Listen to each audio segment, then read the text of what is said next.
Jim was looking for a place to go, and at the same time, they were trying to work on public speaking. And so Toby said, "Oh, you should go to Amsterdam." And he said, "No, like make it like a toast." And he said, "Amsterdam." Okay. Is it bad that was in there and we were both in there for a while and we didn't?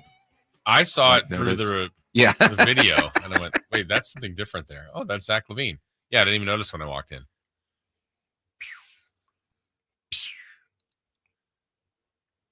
Has anything ever been removed or moved from something that's like your house or your office or somewhere, a room that you're like, I always had this. What's missing? Something's missing. Or would you not notice that? I probably wouldn't notice. Yeah, that's good, I think, because I did a little, there's no way she's listening, a little surprise for my wife while she was gone. And it was something that was in the house for a long, long time that I think needed to be on display. And we need a little help to have it on display, meaning it needs to go into a frame. And I took this time while she was gone during the break a little bit. She wasn't gone very long, but to do something about it. So she hasn't said anything yet. I think I'm in the clear, Chris, but I got to wait. It's going to take a little while to get, all of it put together in the frame and put up. Well, I'll unveil it then, but I think I just got a few more days to make it. And I should be in the clear. The picture of when you met Alf. Yeah. That's pretty special. How come they never reboot that? I think they did. Alf? They did like a movie after the show was over. They did a TV movie. Oh, yeah. Right then and there, not like in the last. I want to say he got captured by the government. Really? And so it was dark. I think that's how it ended. I remember really liking Alf, but not watching the show Alf. And I remember watching that movie, and it was like, Yeah, I remember Alf being out and thinking, I don't know how much time I spent watching it, but every time it was kind of on, I'm like, yeah, this little guy's kind of funny. But I think they could go a lot of different places with that if that became a movie or a now like cable show or something like that. Project Elf is a 1996 American made-for-television science fiction comedy film. There was an Alf cartoon, says Greg. I believe that. I mean, heck, everything's been redone and rebooted. It's a little surprised. I mean, I'm sure there's versions of Alf, but what was that? Alien life form? Is that what Alf meant? Yes. Or was he like Alfred? We just called him Alf. Yeah, he got captured by the government. He did in the movie? Yeah. You do remember. How come that hasn't ended up in Rewind? Any of it? That is a special request to have some line from Alf in an upcoming Rewind. Can we? I would have to know anything from Alf. Yeah, but I'm sure you could just, Google Alf lines and go, oh, yeah, that one will probably fit somewhere. See, I don't think people quite realize how much I know about the clips. It's not like I just search for something. There's been occasion where I just like search for something. I'm like, oh, this works, but usually it's from something I know. I would say on the times that I write it and leave it for you, I would give you maybe one suggestion. And it's not even one suggestion a write-up, maybe one suggestion every 4, would you say? Yeah. And it would be one line and go, oh, I wrote and this I use this way. That about 75% of the time. Almost all of it, I think. There's somewhere I'm just like, oh, no, this is way better. Okay. Thanks. What about your thought process? So you get it, and then you read it, and there's been times you said, man, sometimes I don't think I have anything for this. And then by the time like you wake up the next morning, you're like, okay, I can do this now. Yeah. It's really like getting it. This is so stupid. It's getting into a groove. Uh-huh. I'm just like, oh, this works. And it's like, oh, well, this movie reminds me of this movie. And this movie reminds me of this TV show. We used this before for this. Oh, I wanted to use this afterwards. I can use it here. There's a lot of stuff going on in my brain. There's too much good stuff. Good morning to everybody. Jason None Ross. of it useful. Well, it's worked for Rewind. We found a spot for it. Jason Ross, Christopher Lott here. Carmichael Dave will be back with us on Monday. What did Matt George call it? Christopher Lott's brain dump. That's right. Yeah. I said, that's probably pretty accurate. Yes. Because there's a lot of time during the show where you guys will say something. I'm like, oh, this will be perfect for that. And I try to get it before you're done with the subject. Sometimes it's too late. Sometimes it's right on. Yeah. And probably I'm an easy target, but I think Dave's an easier target. For just stuff he says. Yeah. I'm going to. No, I'll say like, oh, this reminds me of this movie. I can grab this. Yeah. Okay. Yeah. But yeah, that's always fun. It's always fun to not know what you're going to clip up. And yesterday, actually, after the show, we usually do a post game of Rewind, but I was not here for the last one, which was that bad loss last Thursday. And so Friday was Rewind. I recorded it. And then it sounds different when it's recorded because there's no natural reaction, but it's what we've been consistent. We've done it for every game so far. Haven't missed one. We've even had, I think we had the rare triple one time. That must have been like maybe a Friday game with a Sunday game and a Monday game, and we were off Monday or something. But it might have been Thanksgiving week. That sounds right. Where there might have been a Wednesday night, Friday night, and then somewhere on the weekend, and we're back. Yeah. We haven't had a double in a while. Those are probably coming. That's like a Friday, Sunday, Friday, Saturday type of thing. So I did one from Portland. Yeah. You sure did. Not in the best shapes, but but you did it. But I did it all wee hours of the morning. Peg Junk, I like this. Good long listening knowledge. King's Rewind just needs a spark. Just a little spark. My brother loves that one too. Just a little. My cousins love that one. Really? Yeah. Sometimes I'll write into that because I know that is likely what's coming, or the cleaning of the glass. Also another personal favorite. That's when it truly gets into a radio play. Right, exactly. And the man comes through the door. Yes, exactly. All the way through. How was your day? Everything good yesterday, Chris? No complaints. No complaints. Okay. Oh, yeah. Manchester City lost 3-0. I do have complaints. Wait. That sucked. You had that hiding. Like, I've never even done it. They're just not good this year. But, like, I went to go watch the game someplace, and it got to the point, it was like, oh, what am I even like, I had food ordered and stuff, and I'm like, wait, what am I doing here? I know it's going to happen. I'll just take this to go. Sorry. Was it a later game yesterday? 12. Oh, okay. Try to forget about it. It beats the because more times than not, I don't think we've had one in a while where you're in there watching it during the weekday at like this hour. No. Because those are always entertaining. That was more of when we maybe middays. Yeah. And then we would just lose. Oh, Chris, the score was 3-1. Did you guys get a goal late? Oh, maybe. That's from Russell. Was it Omar Marmouche? Russell, let us know. Chris gave up on his team. Yeah.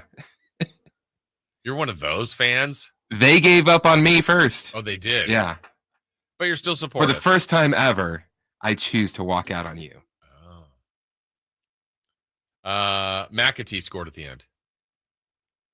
Proof of that? The young guy. That's all he does. He gets in for 5 minutes and scores a goal. Hey, might need to play him more. Why is he coming off the bench? Hey, I looked at his plus minus. He needs to be on the field. Oh, his plus minus is out of this world. It needs to be on the field much more. What are they doing with McAtee? Misplaying and mismanaged. Is it an imbalanced roster? Yes. They have high-priced like vets that they're every paying? Single defender has been injured multiple times. Are they going to get in the play-in? That was it the play-in? That was a play-in to get yesterday. What tournament was yesterday? Champions League. Yes. Okay. And so yesterday was a playoff to get into the playoffs. Wait, explain it. Explain it to me like I don't know what I'm talking about, which I don't know what I'm talking about. So they start with 36 teams. Okay, in the Champions League. Yes, and then they all play. They play 6 times against different teams. Okay. And then the bottom 8 drop. They're out of it. But not relegated. They're just out of the Champions League. They're out of the tournament. Okay. Then the next 9 to 24, they all play a playoff, one home, one away, and the winners of those go into the playoff to play the top 8. So this was that 9 through 24? Yes. Oh, so they weren't the bottom third, but they were the second They're half. Close to the bottom third. But this was the second loss or the home? You say they played a home and home? Yeah. This was the second one or the first one? Second one. And they lost the first one? Yes. And lost this one? Yes. They're out. Yes. So where do they go? They're out of the tournament. They're done. They just wait till what's next? What do you mean? Like, what's their next game they play in? Oh, that's the Premier League. Then they're in the Premier League. But that's a year-round. Year-round. They're always in the Premier League. Yes. Champions League is a subset. Champions League, you consider it like the playoffs. Of the Premier League. Champions is the playoffs of Europe. Of the Premier League. Or no, of just all leagues. Top teams of the Premier League can go into the Champions League. But they did not make it. Well, no, they were in the Champions They were League. in it, and then they lost. Okay. Now they're out of it. So this was of the all 36 are the Champions League? Yes. But the Premier League is more teams, less teams. 20 English teams.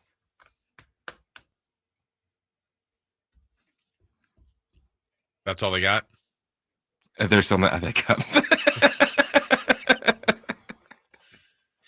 So in Face Off, Castor Troy. He's the bad guy. Yeah. Can they redo that movie? I think there's talk about making a sequel, or I think that came out. I think I showed the group the Face Off group. The Face Off group. You know, that group text. Yeah. I guess I could understand it if I got more explanations from Chris. Let me see. Tristan, they qualified for a tournament of the best teams in Europe and lost in the second round. Okay. Thank you, Tristan. I'm trying. Nicolas Cage and John Travolta set to return for Face Off 2. That's all? And we'll start filming soon, according to Reddit 10 months ago. Oh. Well, Reddit's usually on it. Reddit is on it. Well, hey, here's what we got for you today out there. This is the Carmichael Dave Show with Jason Ross, part 2. We're back and better than ever. We are going to be visiting with Kelly Brothers at 7:30, talking sports business. Good at business. Yeah. At 8 o'clock, it's Thursday, courtesy of Jiffy Lube. Sam Amick. I know I'm shamelessly pumping the poll here. He will join us from The Athletic. And look at here at 8:30. Deuce. Dave Deuce Mason. Is that a typo? What did I write? You wrote Dave Deuce Mason. What's wrong with that? Oh, is he actually coming on today? Yeah. Oh, wow. Okay. Yeah. It's Deuce sans Mo. I was really recruiting Mo, but Deuce is like, I'm on it. I'm like, yeah, but what about Mo? I was asking for Mo. He's like, oh, yeah, I'll be there. Darn it. No, we'll have Dave Deuce Mason joining us at 8:30. We will maybe. Maybe you're right. We'll have what to watch. We will have crosstalk with Alan Stiles, celebrity birthdays, and the NBA is back. Kind of. Well, we had one game yesterday, and I guess if you're looking at this, which I think from here on out, we're going to start looking at this pretty much on a night-to-night basis between standings watch, how this impacts the Kings. I guess they got a little help last night. Oh, man. And Luka had a great game. They definitely won the trade. Okay. We will be discussing that and much more. We'll get it all started with leading off next. On the move? Got somewhere to be? Take Sacramento Kings basketball with you. The Sacktown Sports app will let you stay connected to your passion. Never miss a moment of Sacramento Kings basketball with the Sacktown Sports app.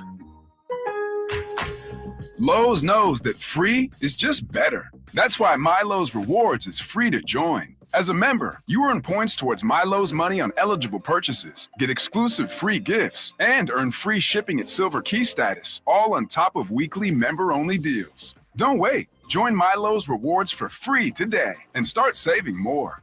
Lowe's, we help, you save. Loyalty program subject to terms and conditions. Details at lowes.com/terms. Subject to change. Why choose a Sleep Number smart bed? Can I make my side softer? Can I make my side firmer?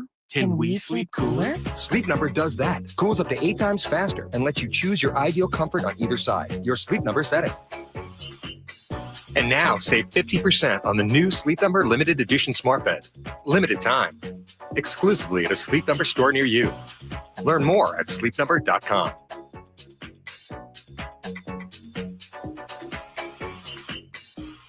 All guests come to you from the Folsom Lake Honda hotline. Folsom Lake Honda, your one-stop Honda shop. Let's do it. Leading off, the 3 top stories in the morning. Huge news. This is very important. Here's cut number 1. All right, before we get to cut number 1, I want to remind everybody, thank you for tuning in this morning. Those of you on YouTube, hello, good morning. Thank you for being there.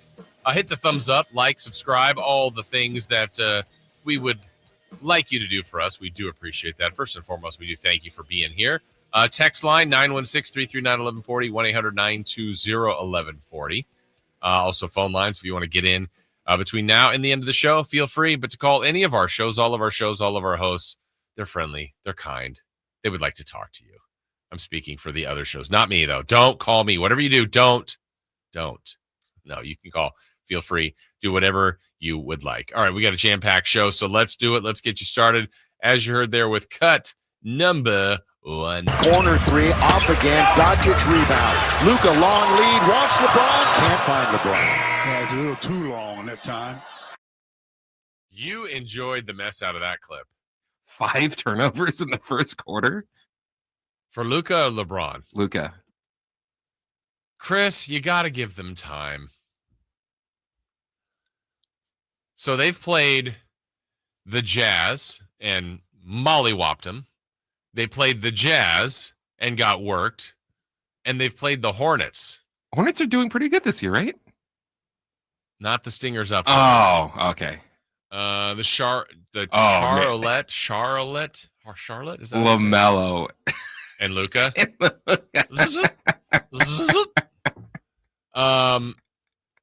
You enjoyed that. There were a lot of low angles, different angles, fan angles of that, like one-on-one ISO that he lost Luka. That's for sure. But after the first game, when the Lakers won by like 1,000, weren't they the favorite to win it all? Or one of them? Like all the odds changed. I'm like, why do we do this all the time for everything? And again, I will give them plenty of time. I think they'll be okay. I think they'll be a good team. But they've played 3 games, like I said. They've played the 14th team in the West twice and split with them. They played the 14th team in the East at home and lost. LeBron did play. Luka did play. Hey, did Bronny play? I don't think so. And then the whole awkwardness of that matchup yesterday was the Dalton Connect, Mark Williams, Cam Reddish, all the guys that were at one point in a trade going to the other team. Now we're back on their regular teams and playing against one another. Awkward. But yes, the return of basketball was back. That was good to see. That just gets us closer to the Kings, which is tomorrow. But the only game, it was the makeup game, one of the makeup games for the Lakers there. I think there are 2 or 3 games behind everybody. They had 2 games postponed. I think the Clippers had a game postponed. So there's going to be some second half scheduling, juggling going on here a little bit around the NBA. But the Lakers had the first offering. They lose to the Charlotte Hornets. I think the final was by 3. And Charlotte out here out west. They'll be here Monday to take on the Kings. But they begin, I think they're in Denver tonight. So busy stretch for them, but a nice win for them. They're a team I kind of secretly watch. And the reason why I watch the Charlotte Hornets, believe it or not, is, as we all know as Kings fans, the Sacramento Kings have the longest playoff drought streak ever in the NBA. It was broken so nicely a couple years ago. The longest active drought streak in the NBA, it's Charlotte. And I got my eye on you, Hornets, with your 15 wins this year. Let me see what the longest active NBA playoff drought streak is, because Charlotte has it. I believe they're getting pretty close to 8 or 9. They're at 8 right now. With time running out, Dang it. I like to go back to my rewinds for to use old clips, but I forgot that you're all over them. What did you do? Because that played. That I was going to tell you the one time, I think when you were on the road in Portland. I grabbed an old one and put it in. Oh, okay. Because that played first and went into a clip. I was like, wait, what was that? Charlotte is at 8 consecutive years of missing the playoffs. So they're about halfway to the Kings mark. They're going to make it 9 this year. The next highest is Detroit. Wait, how many years has it been for Charlotte? 8. Man, you are one pathetic loser. No offense. None taken. Second longest drought, Detroit at 5, but they're going to break that this year. The Spurs at 5. The Rockets are at 4. And then the Blazers and Wizards at 3. Really, the Kings right now are tied for 10th longest active drought streak at 1. Yeah. So hopefully they can break that this year. But anyway, the NBA got started again yesterday with the Lakers losing in their return to action to the Charlotte Hornets. All right, let's get to cut number 2. Cut number 2. Inbounds pass to Monk, 7 seconds to go, and the Warriors play surrender. Monk takes it into the front court. Kings fans on their feet. The thunderous Light the Beam chant underway here at Golden One Center. And coming from 18 down to win by 6, 123 to 117. The Kings go 2-0 against the Warriors this season. They keep the home court streak alive at 7 consecutive victories. They go to 3 games over 500, which may be a high point this season for Sacramento, with a record of 23-20. Kings are 23-20 after that victory over the Warriors. We heard 28 times Light the Beam chants this year for the Sacramento Kings. 27 times we did not hear it.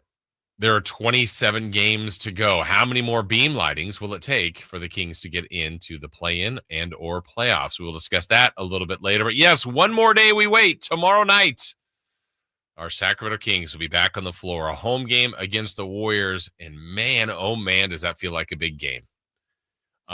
You think about the stakes either way. A win gets you a full game ahead of the Warriors. More importantly, it gets you the tiebreaker on the season series. A loss drops you behind the Warriors by a game, keeps the Warriors in play to split the season series, and just keeps this going in, I would say, the wrong direction. Not that the Kings, I would say, by and large, have been playing better basketball than not. They had the really bad loss going into the break. They could have had some really nice momentum there with a 4-game win streak and a 3 games above 500. Instead, they had that snapped. They're now back to just 1 game above 500. So tomorrow night feels like a real big game. We'll talk more about that today and more about that, obviously, tomorrow. All right, let's get to one final cut here in leading off. Cut number 3. It is over. Game 1 belongs to the Pittsburgh Penguins in this best of 7 series. And it was drama at its very best. Final score, Pittsburgh 5, Nashville 3. That is the radio voice of the Pittsburgh Penguins, who we lost yesterday. Mike Lang from Sacramento. Retired, I think it was 2 seasons ago after 50 years in broadcasting for the Penguins and in different entities. Passed away at the age of 76. A Sacramento legend and certainly an NHL legend, and the longtime voice, Mike Lang.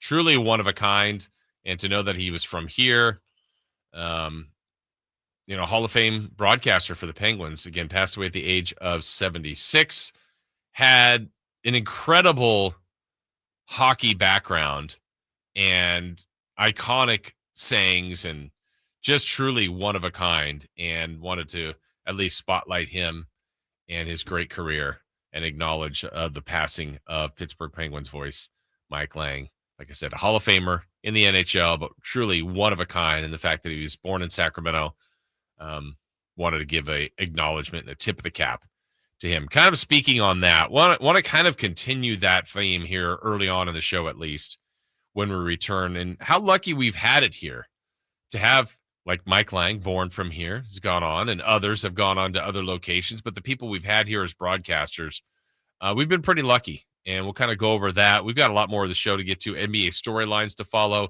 through the remainder of the season, the Kings storylines. We got a couple segments on that, what we need to follow for the last 27 games, and then all our guests today, like we said, Kelly Brothers, Sam Amick, Deuce Mason, all coming your way between now and 10. Sit back, relax, let's have some fun.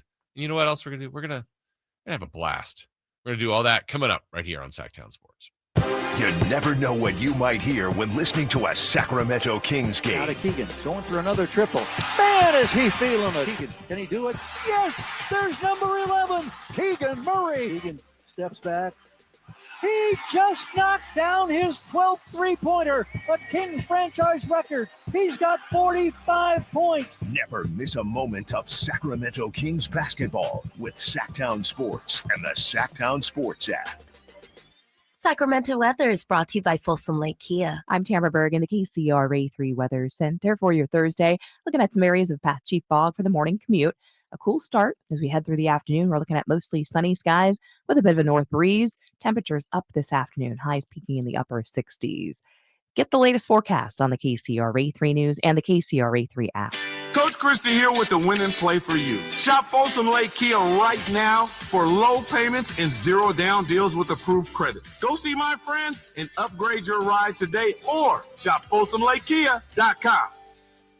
Come check out Capital Casino, Sacramento's #1 poker room with the most variety of table games in the region in a safe and friendly environment. Plenty of well-lit parking available, conveniently located in downtown Sacramento. And remember, Capital Casino has the best food, the best service, and the best action. 411 North 16th Street in downtown Sacramento. For more information, log on to capital-casino.com and please gamble responsibly. 1-800-GAMBLER. Sacramento's premier country music festival, Country in the Park, is coming back May 16th and 17th at Cal Expo with Bailey Zimmerman, Billy Currington, Cole Wetzel, Nate Smith,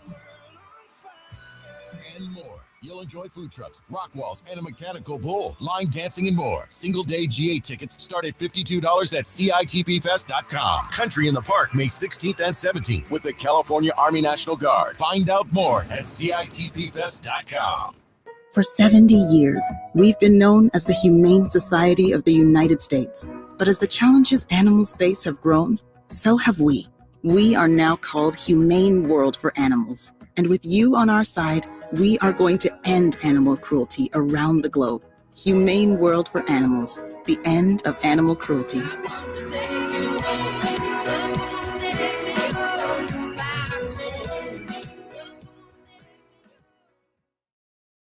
Are you 50 or older? This news is for you. The CDC now recommends you get vaccinated against pneumococcal pneumonia. Even if you're healthy, your age puts you at risk. People 50 or older are over 6 times more likely to be hospitalized with pneumococcal pneumonia compared to adults 18 to 49. Just one shot can help protect you. Learn more and schedule at vaxassist.com. That's VAXassist.com.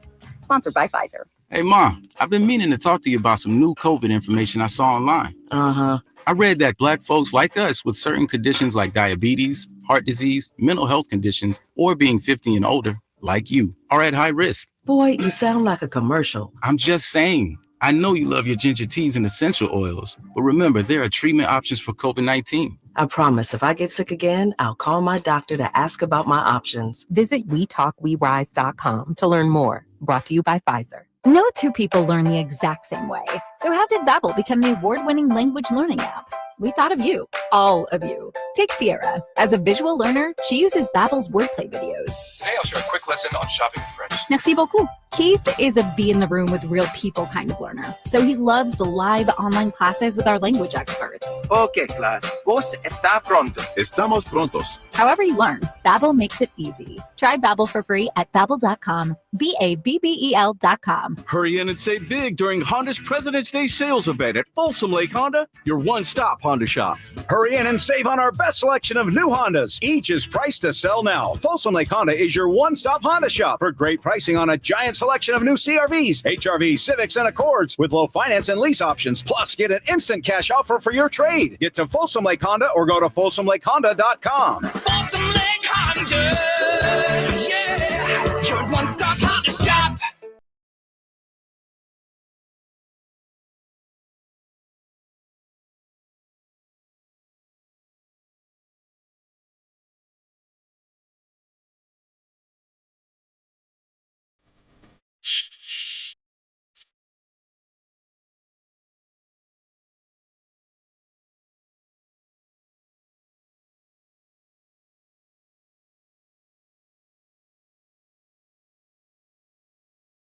The Carmichael Dave Show with Jason Ross Call or text at 916-339-1140. on Sacktown Sports.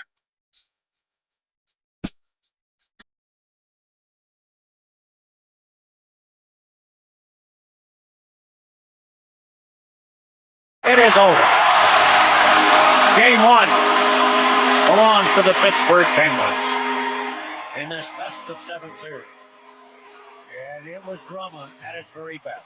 Final score, Pittsburgh 5, Nashville 3. Mike Lang, passing of a legend, Hall of Fame broadcaster, Pittsburgh Penguins, and Sacramento's own, or as Paul Riddle says, Del Paso Heights own, Mike Lang. He hung out at the ice rink. That's pretty cool. And just want to acknowledge him and really acknowledge just our general area, how fortunate we have been for anybody that's been in Sacramento any length of time to hear and know some of the broadcasters that we've had in our area here. I mean, it's obviously that is a legend, an icon in the NHL industry, really in the broadcasting industry. Jeff Levering is the broadcaster for, and he's from here, went to Jesuit High, I believe, if I remember right. He is the radio voice of the Milwaukee Brewers. Got to work with many great people there, but in Major League Baseball for years now. That's pretty amazing, someone from here. Of course, on a night-to-night basis, I feel so blessed to be working with this man right here, the G-Man, Gary Gerald. Inbounds pass to Monk, 7 seconds to go, and the Warriors play surrender. Monk takes it into the front court. Kings fans on their feet. The thunderous light the beam chant underway here at Golden One Center, and coming from 18 down to win by 6, 123-117. The Kings go 2-0 against the Warriors this season. They keep the home court streak alive at 7 consecutive victories. They go to 3 games over 500, which may be a high point this season for Sacramento, with a record of 23-20. I mean, G-Man has been doing it for all 40 seasons of Sacramento Kings basketball in our community. Bump your booty out there, brother. And still classic, still great, still amazing, still love working with him, watching him at his craft on a nightly basis. I think of the people that, like, G-Man's basically been a lifer here. He's had other stops along the way, but he's been in Sacramento so long. And whether it's been Grant, Coase, Tim Roy, Brian Wheeler, rest in peace, Wheels. Eric Hasseltine came through here, longtime voice now of the Memphis Grizzlies.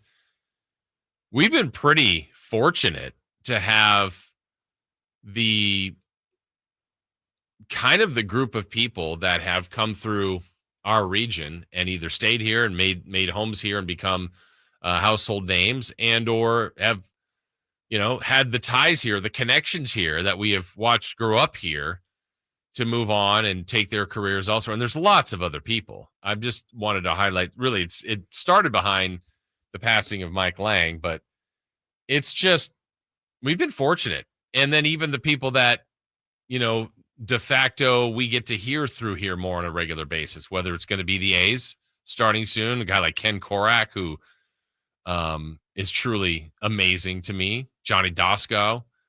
You've got Greg Papa, who we have on a weekly guest during the football season for the 49ers. I know it's not our exact area, but this general area, the Giants announcer. It's just a Bay Area, Sacramento, Northern California collection of talent that we have it's pretty great. And I hope people appreciate it. A lot of times, like in this case of Mike Lang, who retired but now has passed away, I hope there's appreciation before people are gone, to know what you have, to know what's been here, to know that these people have been working on their craft for a long time and are really, really good at it. And I just kind of wanted to do an homage to that. Chris, this was a funny one that I know you would probably appreciate. Yesterday, I was thinking about, so I read the story about Mike Lang, knew about Jeff Levering. I was trying to find some other, so I just, hit Google Sacramento sports broadcasters. Let me see if I do it, if it comes up the same way, because sometimes when you Google, things come up differently each time. But let me do it again and see if I get the same picture, because whatever I landed on was pretty funny to me.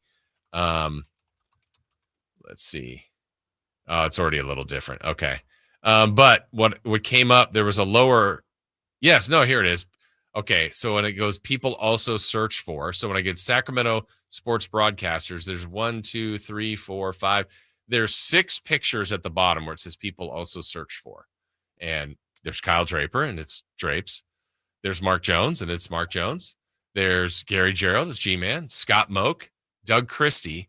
And the next one is me. But the other 5 are all 100% perfect pictures of those people with their names. The picture of me looks like it's Charles Hamilton.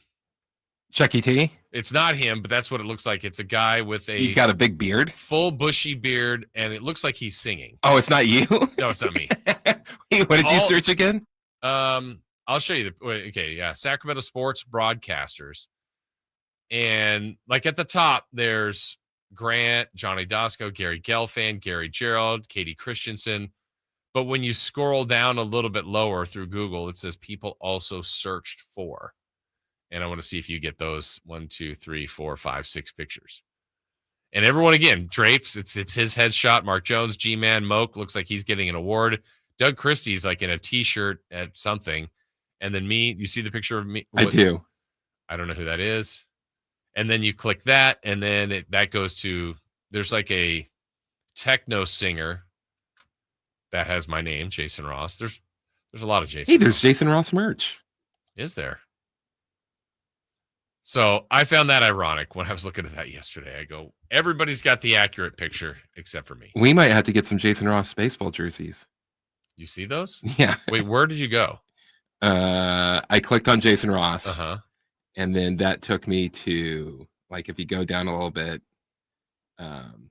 You've got your own website? That's all over the place. There's all sorts of things. But there's Jason Ross merch from Jason Ross Official. Oh, I see. Oh, that's on Instagram. Yeah, tour dates and merch. That's for the singer that's, I say singer, he does like techno, dance, electronic. That guy. Jason Ross hats. I get a lot, not a lot. That doesn't happen as much anymore, but like there'll be great concert last night at Jason Ross, 1140, or like, you're welcome.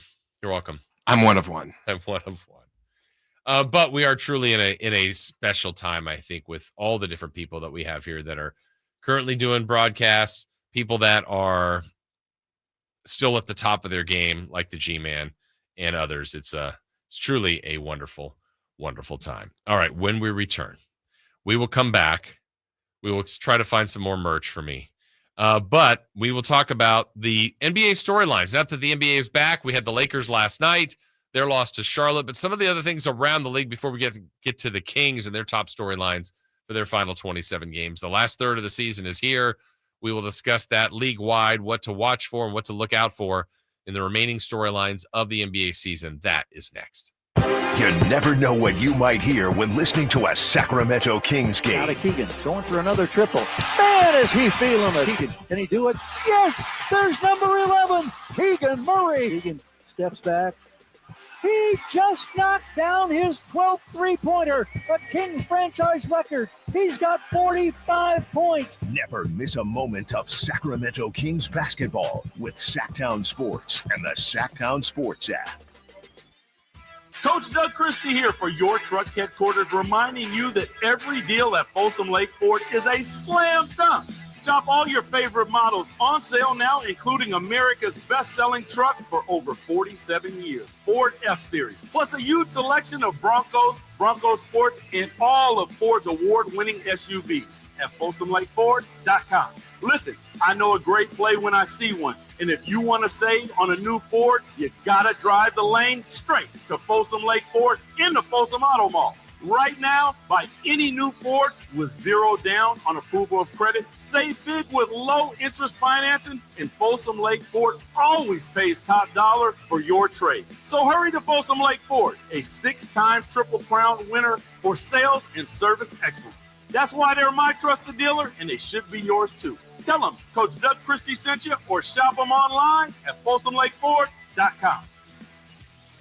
High voltage live boxing action returns to the venue on March 8th as Uppercut Promotions presents Thunder Showdown 2 with 8 big fights on the bill featuring top level veterans and the best in up and coming new names. Scheduled fighters include names like cruiserweights Blake McKernan and Sean Miller. It's a night of great boxing action you won't want to miss. It's Thunder Showdown 2 coming March 8th to the venue at the Thunder Valley Casino Resort. Fight cards subject to change. See Thunder Valley website for scheduled lineup. Hi, this is Greg Papa. Disasters hit every day. If your home, business, or building has suffered from any disaster, SunPoint Public Adjusters can help. SunPoint prepares, presents, and negotiates your claim with the insurance company, working only for you, making sure you get everything you're entitled to and letting your focus be on what's most important, your family or your business. Call SunPoint today at 888-247-7865 or contact us at sunpoint.us. SunPoint Public Adjusters, the gold standard in public adjusting. License number 2N14884. What's up? We're talking to Chad Hoblet of Hoblet Dodge Chrysler Jeep Ram in Woodland. Chad, tell me what's happening for the President's Day sales event. Right now, save thousands and thousands more in the years to come when you save up to $14,000 off MSRP on all remaining new 2024 Jeep Grand Cherokee 4xe plug-in hybrids. Chad, on all remaining 2024 Jeep Grand Cherokee 4xe plug-in hybrids? Yes, all of them. And with 56 MPGE, you'll love hauling the family around in one of America's favorite SUVs. Plus, you can't miss the Hoblet Certified Pre-Owned Supercenter with over 220 vehicles available and 40 starting under $20,000. Don't miss your chance to save. Search, select, and save through their whole inventory at HobletDodge.com. Unbeatable prices, unbeatable selection. Nobody beats Hoblet, period. 14,000 total net savings on all remaining new 2024 Jeep Grand Cherokee 4xe plug-in models after 8,500 factory rebates and 5,500 dealer discounts. Rebates include 500 first responder bonus cash for eligible members. At least 5 of this net savings. See dealer for details. Catch all the action at Sky River Casino. Enjoy over 80 table games, more than 2,100 slot machines, and a thrilling high-limit room. Plus, with 18 elevated restaurants, bars, and lounge destinations, and Sky River rewards that add up and up. There's something for everyone. Just minutes from Sacramento, right off Highway 99 in Elk Grove. Join in the fun and experience new heights. Sky's the limit at Sky River Casino. Visit skyriver.com today. Gambling problem? Call 1-800-GAMBLER.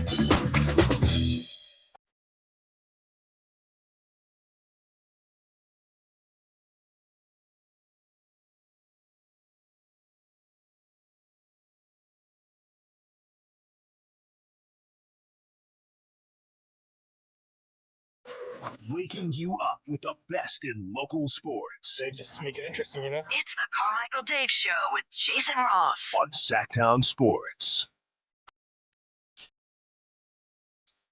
Jason Ross, Christopher Laud, Carmichael Dave back with us on Monday, allegedly. No, he'll be with us on Monday. He's enjoying some time off. Kings will be back in action tomorrow. And looking forward to that. Looking forward to it. Want to see what they can do here in the final 27. See what this guy over my shoulder, Zach LaVine, can do. He was playing really well with the Chicago Bulls, and I still think, we finally saw a little bit of that in the game against New Orleans, the last one that the Kings lost. We saw some pretty good Zach LaVine. I know he's got more to offer. I'm anxious to see him kind of just get more comfortable, get more reps, get more games in, and start to lift that three-point shooting, because his and the team is still, it's not been good. So we will discuss some of the things to watch for the Kings and their storylines, but wanted to cover the league a little bit because we try to do that. I know everybody's always curious of what's going on around the NBA as we really focus in on the Kings, but part of that is inherently following the rest of the NBA, because when you don't have the best record that like the Kings, you are going to be in a spot where you probably need some help. You need to look around the league, and some teams are, in different situations and worse situations for that matter than the Sacramento Kings. And I know we care more about our team here, and we will focus, like I said, more on that coming up. But if I'm looking at NBA storylines that intrigue me, at least the rest of the season, and I would think there would be some interest elsewhere as well. One of them I'm looking at is a couple of teams that I think have really made big investments in being great, and they're not. And those teams, that's trouble. When you've gone in and you're going for it a little bit and you're falling way short of expectations. The first team is in the East, and that's the Philadelphia 76ers. As we speak right now, they have lost their last 5 going into the All-Star break. They are 20-34. This was a team that already had Embiid and Maxey, moved on from a couple of pieces there, but their big free agent signing was to land Paul George. And they kept Oubre and Kyle Lowry and Eric Gordon, and just there's a lot of overall talent on that team, but they are 20-34. This was a team that was supposed to live in that Boston, New York, now Cleveland area of things, and they're nowhere near that. And so to me, one of the storylines to follow with Philadelphia is, will they make the play-in? At 20-34, they are 1.5 out of the 10 seed in the East. So the good news is they just have to get there. Bad news is they got to get through that play-in realm, because right now the 6th seed, which is guaranteed playoffs, is 3 games above 500. So Philly's road, with this few games left for them, has to be through the play-in. I think if they get to that, sure, they could win 2 games and then likely get a Cleveland or Boston first round, which is probably not ideal for those teams. But that's the path they have. And that just sounds awful to me for Philadelphia, a team that was thinking title, not play-in. They could be a lottery team. Another team that I think is kind of in that we've gone for it mode, and even flirted with breaking it up, but now is back to the group that they have, and that's in the West, and that's the Phoenix Suns. The Phoenix Suns are, I still believe, the highest paid roster in the NBA for the worst results. They are not a terrible team, but they're 26-28. It's not what they signed up for. You've got Bradley Beal, Booker, and Durant. That is a team, an organization that has plans of threatening for a title. They are currently 11th. They are a game and a half behind both the Kings and Warriors for that last play-in spot. Certainly there is time for them to catch up, but they went into the break losing their last 3 games. If I'm not mistaken, they come out of the break with a pretty challenging schedule. Well, tonight's a night where they play the San Antonio Spurs, so that's already a swing game, but they open with a 4-game road trip: San Antonio, Chicago, Toronto, Memphis. Not absolutely brutal, but when you are a couple games below 500 and you're trying to make up every bit of ground, you lost your wiggle room. And at one point they were, well, early on, I remember when the Kings played them, I think, they were 8-1 when the Kings played them and the Kings beat them. Then they were 9-2 when the Kings beat them. They got to a record of, let's see here, another time where they kind of redirected their season. Yeah, they were 25-22, and now they're 26-28. So they're 1-6 in their last 7. And it just feels like a team. This was a team I was really high on this year. I thought Phoenix, with their additions and a full year of Beal with Booker and Durant, was going to be spectacular. And it hasn't materialized. So those are 2 team storylines that I'm watching the remainder of the season. Couple other things to watch are the top teams. Naturally, I'm giving you some teams that have underachieved, but I wouldn't say OKC is overachieved. Maybe their record's a little better than I thought, because I thought they'd be good. but they're 44-10 and clearly the best team in the West. They got an 8-game cushion. So OKC, I think, could go on cruise control and will still be the 1 seed. Cleveland has a nice lead, 5.5 games on Boston, but clearly they've been a surprise, also 44-10.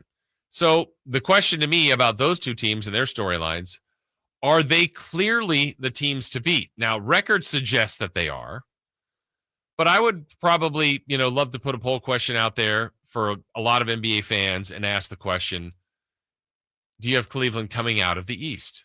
Their regular season records suggest that, but when they get into a series, if, like I just mentioned, if somehow they got a first-round series with Philly, if they met with Boston, if they met up with the Knicks, if they get, I don't know, a healthy Giannis and Dame, Milwaukee, are they getting past them? They might, but I don't know that people would say, oh, yeah, for sure. Cleveland's that much better. They've played like it, but now you're getting to playoff experience and the true value in that. So that's a team to watch to me. Cleveland, are they truly the team to beat in the East? And the same with OKC. And if you missed yesterday's show, I brought up the Thunder. Look, they have a great thing going, and I don't know for certain if I would have touched the roster, but I would have thought about it based on their assets, based on the players they currently have, based on their future draft assets. They could have acquired just about anybody in the NBA to supplement what they've already got is a great thing. I understand the trepidation and the reservation of tweaking what they've got, but I'd rather go, yeah, we're fully armored, fully ready to go. Bring it. Come catch us. Well, right now, they probably still think that, but I don't know. Dallas was the team that gave him trouble a year ago. I know Dallas isn't the same team now, but that's the team that knocked him out a year ago. They've beaten him a couple times this year. You think Denver gets through him? Maybe. Denver's experience, Joker, that kind of thing.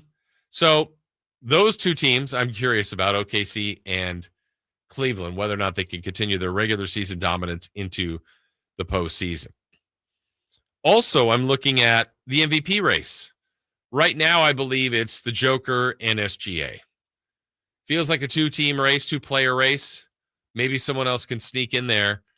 But that's a really good race, and that's a hard one to differentiate.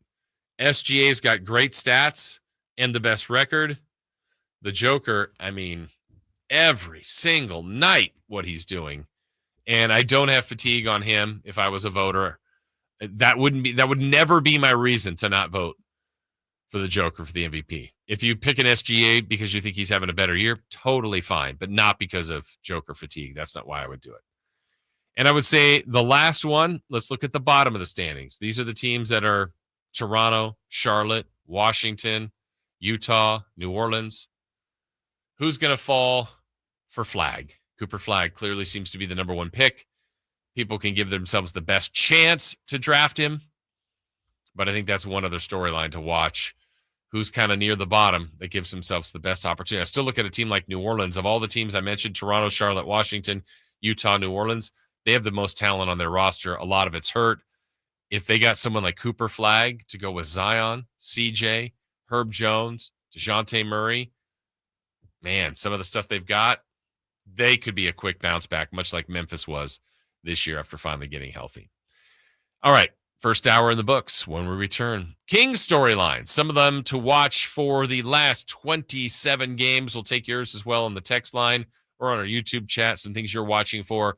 We'll have that when we come back here on Sacktown Sports. The only place you'll find Keegan Murray is Sacktown Sports. Out to Keegan Murray, straight away for three, and Keegan knocks down the triple. Hey, Sacramento, it's Keegan Murray, and you're listening to the home of Sacramento Kings, Sacktown Sports. Your local sports leader. When I wake up The best mornings in the morning light, start with Wrangler. I put on my jeans and I feel all right. Jeans, jackets, and shirts that get your day started.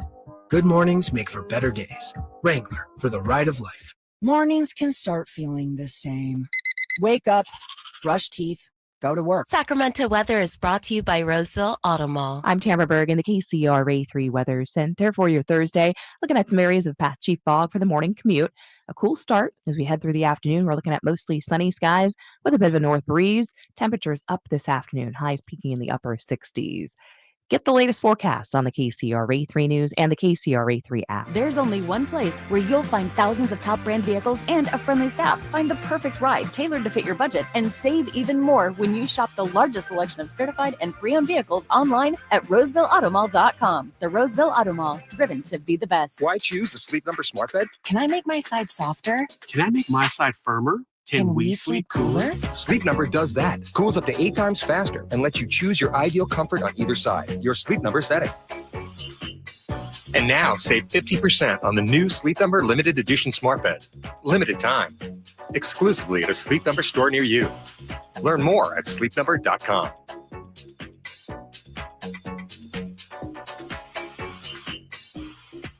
Hi, welcome to Staples. Hi, I hear Staples can print it all for my business. Oh, if you can think it, Staples can print it and will beat any print quote. Oh, great. I'm thinking new brochures and yard signs. No problem. I'm thinking calendars, t-shirts, and pens. Totally. I'm thinking Staples is the place for printing. I thought you might think that. Right now at Staples, get up to $250 off your print purchase. Ends 4/5 exclusions apply. Visit staples.com/print for offer details. Price match guarantee valid in store and staples.com/print. Visit staples.com/price match for details.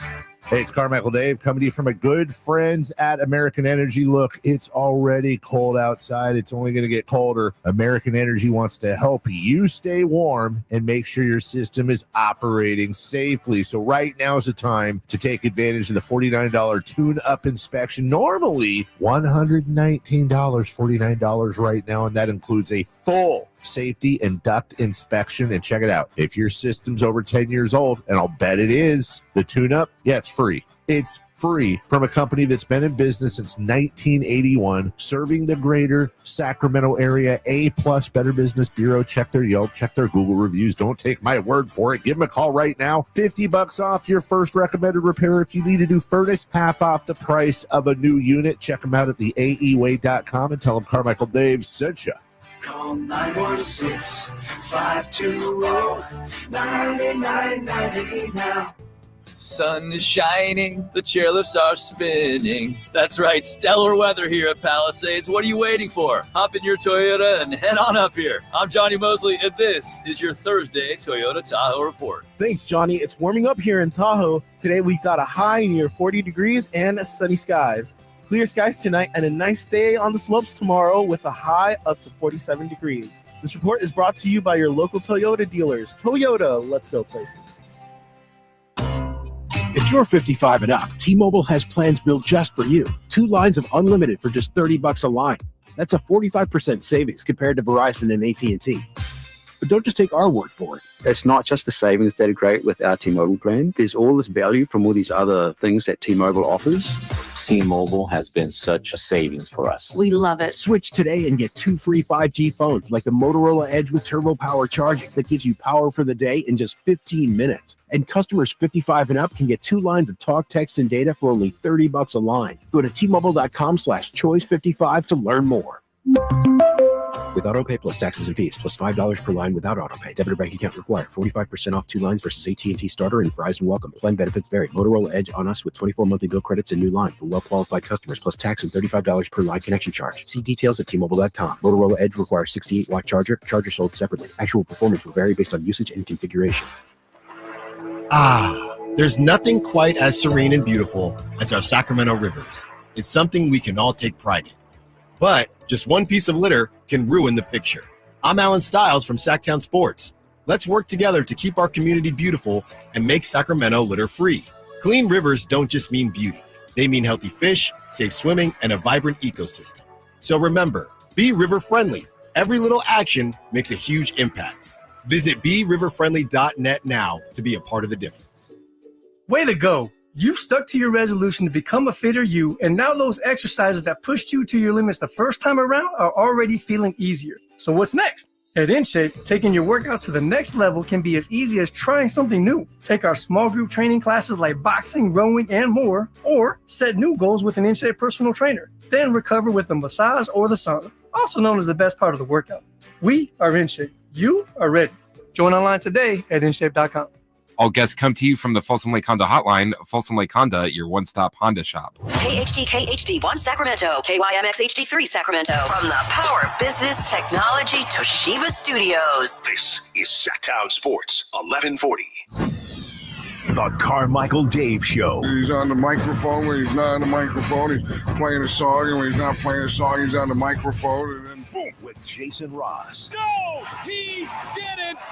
Yes, he did. Call or text at 916-339-1140. It's the Carmichael Dave Show with Jason Ross on Sacktown Sports.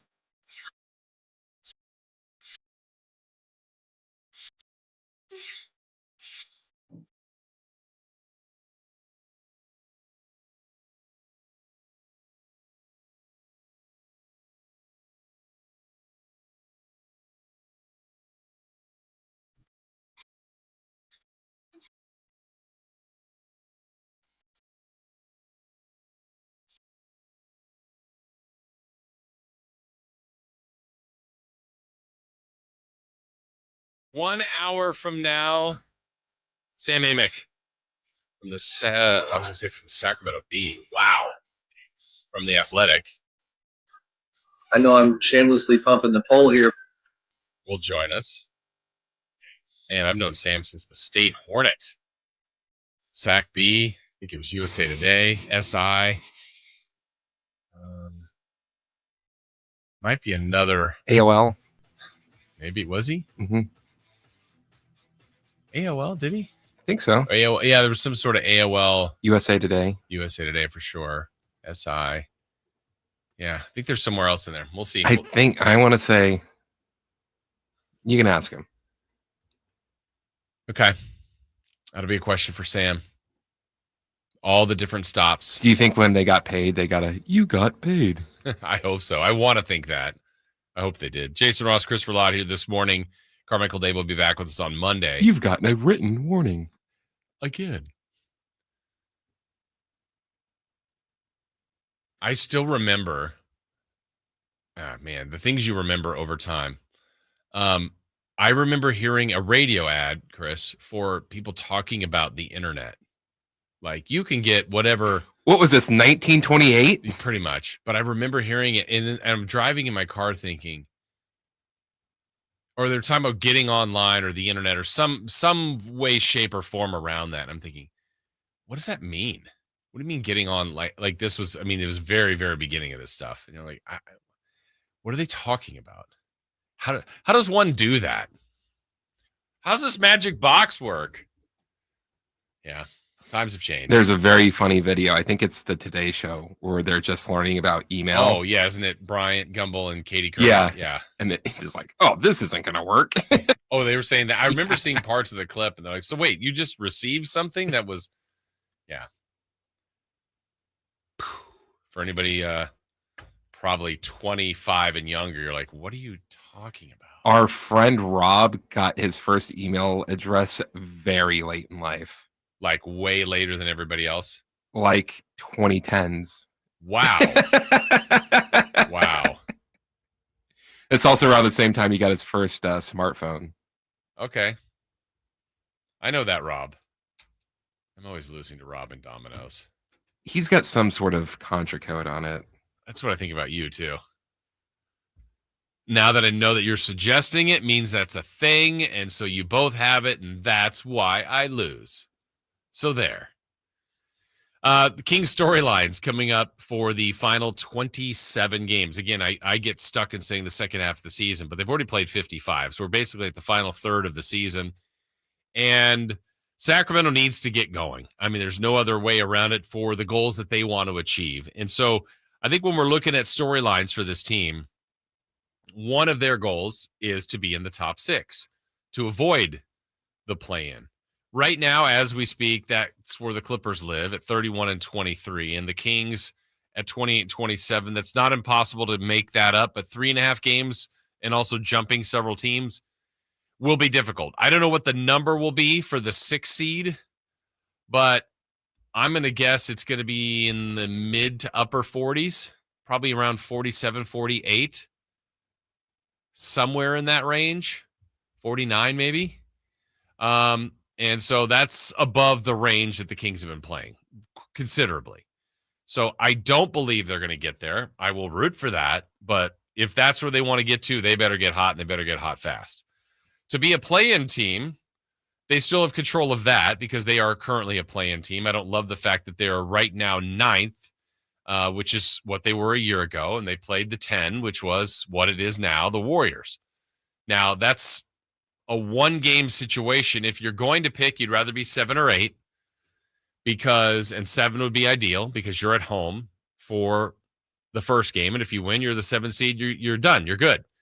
If you lose, you have the safety net of being the 8 seed and hosting the 9-10 winner.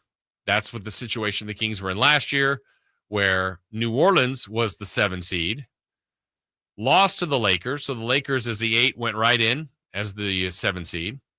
Then the Kings beat the Warriors, as we mentioned, and then had to go to New Orleans to try to get into the postseason where they would have been the 8 seed and faced OKC. Instead, they lost, season ended, and we go on from there. So the reality is their best odds are going to be the 7, 8, 9, or 10, or falling out. I mean, that's really what they could be. I mentioned Phoenix in the last segment. Phoenix begins as the 11 seed, and they are 1.5 back of the Kings and the Warriors. Now, the good news is the Spurs are another team I think that are a threat, but they are 3.5 back. That's doable, but they got to get hot. The Kings still face them. Other teams like tonight, Phoenix plays the Spurs. So one of them is going to lose. One of them is going to win.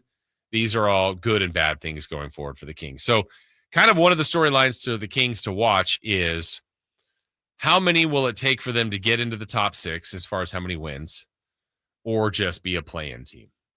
And I said yesterday, this is more doable than it's been in the past.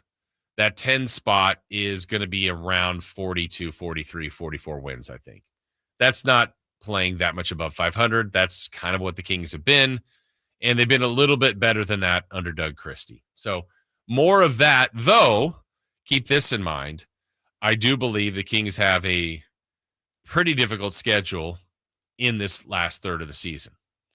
The Kings still to come have a 7-game homestand, which is kind of unheard of. And following the 7-game homestand, they have a 6-game road trip. So a 13-game stretch, which is really the bulk of it's half of the 27 games remaining, are those 2 stretches. Now, I want to read to you the homestand that they have. That's like, good, they're coming home for 7 games in mid-March. They host Memphis, who's currently the 2 seed. They host Cleveland, who's the 1 seed and the best record in the league. The very next night, they host Chicago. Okay. Then Milwaukee comes to town. How about this for a home back-to-back? Boston and OKC. And then they wrap up the homestand with Portland. So 7 games. I would say 5 of those extremely difficult. Others aren't gimmies. So that's a portion of the schedule the Kings are going to have to navigate. But when you finish that 7-game homestand, then you hit the road for a 6-game road trip that goes Orlando, Indiana, Washington, Charlotte. Okay, not impossible, but still road games. Cleveland, Detroit. And so when you're trying to think about how many wins are ahead for the Kings, again, this is an impossible exercise. It's kind of a wasted energy, but we try to do it because it's so hard to predict. Yeah, that energy I'm talking about. And you were quick on that button today. But it is difficult to try to predict the number of wins there. But even around that, you look at the teams the Kings play twice. There are 6 different teams. They still play twice of the 27 games remaining. So they have 12 against these 6 teams. The Warriors, the Hornets, that's good. They haven't played them yet. But look, the Lakers lost to them last night. The Nuggets, that's scary. The Clippers twice, so they've already lost to twice. The Suns, who they're 2-0 against, and they need at least one more against them for multiple reasons. And the Cavaliers, the best team in the league. So there's some tough games ahead. And then I think the other thing about the storylines of the second half, it's hard to ignore this one. 1, because they're chasing the Kings, and 2, because he's now on this team. But Friday night, March 7th, is going to be a big game in Sacramento. That's the Kings and the Spurs. And that's the return of De'Aaron Fox. And I know a lot of people are like, move on. Fox is no longer a King. Absolutely. But you do move on. But this is the first time to see him in another uniform in your building after all the years of productivity as a Sacramento King. And then for some, and we took those calls, 2 weeks ago, and texts and tweets and everything about the frustration that some have for De'Aaron. Some are like, I'm going to boo him. I'm so tired of him. I'm mad at him. And others like, I love De'Aaron, one of my favorite Kings. That's going to be an emotional night. That's going to be a night to monitor, to watch, to take in. And of the remaining games, that one to me is one of the highlights of the remaining schedule. Friday, March 7th, when the Spurs come to town. We'll have another segment on this a little bit later and a little bit of deeper dive on the roster and the players and other expectations for the last 27 games of the season for the Kings and those storylines. But when we return, we got 3 questions. We've got 3 answers. It is that time for 3 for Madness. That is coming your way next on Sacktown Sports. On the move? Got somewhere to be? Take Sacramento Kings basketball with you. The Sacktown Sports app will let you stay connected to your passion. Never miss a moment of Sacramento Kings basketball with the Sacktown Sports app. Wow, Chris just confirmed with me his buddy Rob got his email in 2012. His first email? He said he needed it to buy a house. Well, welcome to a decade of email. Decade plus, Rob. Anyway, I'm going to tell Rob and others out there about the Overhead Door Company of Sacramento. I've been talking about them for a while, and I am really excited to tell you guys that I'm finally getting the new doors from Overhead Door Company of Sacramento. It's not on them, it's on us. They came out a long time ago, measured, we picked our doors, and went to the showroom, met with the great people there. And again, they've done this for 70 plus years in our industry. And they came out, we were going to do it around Christmas, but we had all our Christmas stuff up. And okay, I'll be honest, we have way too much junk in our garage. We had all the Christmas stuff still out. Finally, stuff's been put away. We scheduled, here it is. Tomorrow's the day, getting brand new doors on our house. So the doors are going to pop. And this is how long we have an old home. We've been in there a long time, and first world problems here, but I literally have to get into my garage, grab the door handle, lift up the garage door, and open it. Is that the biggest deal? No. But when you have the opportunity to have the luxury of pushing a button and opening the garage door, life's a little bit easier. The doors are going to look amazing. They are coming tomorrow. And I know they're going to do an amazing job. I'll post some befores and afters for you guys because I am really, really excited about this. They're an amazing company, and they're here to help you. They're going to help me.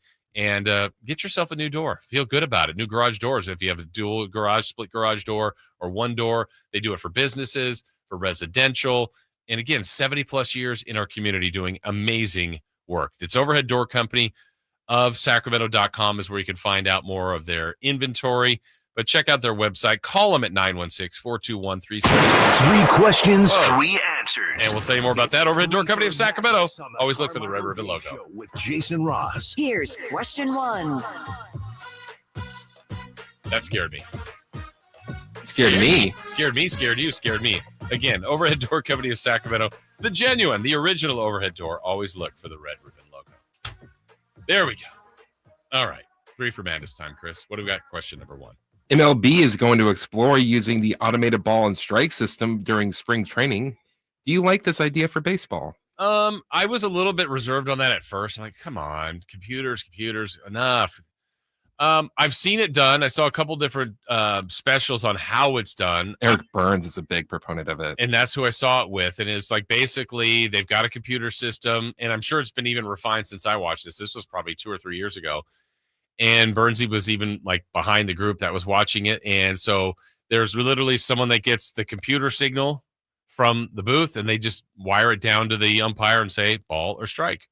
And then they call it, and it's automated, and they're going to test it. I'm good with testing in spring training. Look, some of the changes that baseball has made, I actually think have worked. I'm a baseball guy. I will stay a baseball guy. I love baseball. And sometimes there's times you go, don't change it. We don't need to do it. And there's other times like, you know what? Those improvements helped. I think the pitch clock, I went, I don't care. I don't care about the length of baseball games. Then the pitch clock came in and went, you know what? Actually, it's pretty good. I didn't feel like I needed it, but I think it helped. So this, if it becomes known a little bit more accurately, if it helps pitchers and or hitters, good. That's fine. I don't think it's going to be a delay thing. So I want to see it. I believe it can work. I'm okay with it. How about you, Chris? What does every player say about umpires calling balls and strikes? Consistency. All we want is consistency. Yeah. We don't even really care if it's a ball or a strike. We just want it to be consistent. Yeah. Well, I don't know how this could be less consistent. Right. I would think you would establish that. Now what'll be interesting is the strike zone bigger or smaller? I don't know, but some umpires have theirs and they try to be as consistent as possible. But it's human error. You're going to make some mistakes. But I think as all of us that watch, I mean, how many times, oh my gosh, that was a strike, or what? That was a ball. Okay, well, hopefully we have. I wonder if we'll ever state that under a computer. Like, will we watch if it's computer generated, and they're making the decisions, if we'll go, you know what, this is the best strike zone I've ever seen. I would think it should be, but I want to see if we say that. And if batters and catchers agree, we shall see, but sounds like it's our future. And I believe the children are our future. Yeah, like, I don't understand why anybody would be against it. Yeah, be part of replay. The only thing I could, accurate. Yeah, the only thing I could think of is just well, that's not how it's supposed to be. Well, okay, it's also not supposed to be $110 to get into the game. Right. Primus 711. No, I want to see managers flipping out on umps. Go tear the computer out. Oh, there'll be plenty of people getting upset about people being safer out at first. Yeah, in my mind, I this is not the way it would work, but I just picture someone sitting behind home plate on a little folding table with a computer there, and a player getting so mad going out and unplugging it. Obviously, that's not what's going to happen. But yeah, test it out in spring training. See if it's got potential, which I think it does. And if it's an improvement to baseball, I'm all for it. All right, question 2. Question 2. A couple of new sports documentaries are here. Tony Allen, the Grindfather, and Court of Gold, a feature on the 2024 men's Olympic basketball team. Why are sports documentaries so good? I don't know. There's something about it. I remember seeing the preview yesterday on social media. I go, wait, is this on Memphis? No, it's on. Wait, it's just on Tony Allen. And then the trailer, I went, oh my gosh, that looks amazing. I know you don't like trailers. Do you watch trailers for documentaries and things like that? Yeah. So I did if it's one on Ricky Henderson, I know how Ricky Henderson's career. Yeah, but it's still how do they produce it? Where's the hook? What's the catch? So the thing is on Tony Allen, also there needs to be way more sports documentaries on Ricky Henderson. I agree with that 100%. I would watch all of them. But I see this thing for Tony Allen, the Grindfather, and I'm like, okay, I remember Tony Allen. He was a little bit crazy, but an incredible defender in Boston and certainly in Memphis. And then when they're starting to, get the way they did it too, you could tell, and it was in slow motion, and they're just going person after person after person, but you see them maybe sitting down in the chair, getting ready to talk. And you're like, oh man, all these people are talking about Tony Allen. And it just hooks you. And then you're like, man, that looks like that's going to be really, really good. And there's something about sports documentaries that I've just always been attached to. 30 for 30. Some of them, when that first came out, when ESPN first started that, and there was a couple, I'm like, I definitely want to see that. And then they get to one, I'm like, I don't think I want to see that. And then you watch it, and you're like, that was amazing. The Vladi one was with Petrovic. Incredible. Yeah. There's so many of those that are good. And they're good rewatches too. If they're on, that's constantly on, you just flip something on. I go, I saw this before. Oh, that was really good. I really liked, the one I've always liked for some reason was Broke. Like all the athletes that just Sean Salisbury's in that, kind of got ahead of themselves and didn't spend their money wisely. And, but that one in the Court of Gold, there's a clip that was circulating about Kevin Durant breaking down. The pressure that Team USA is always on,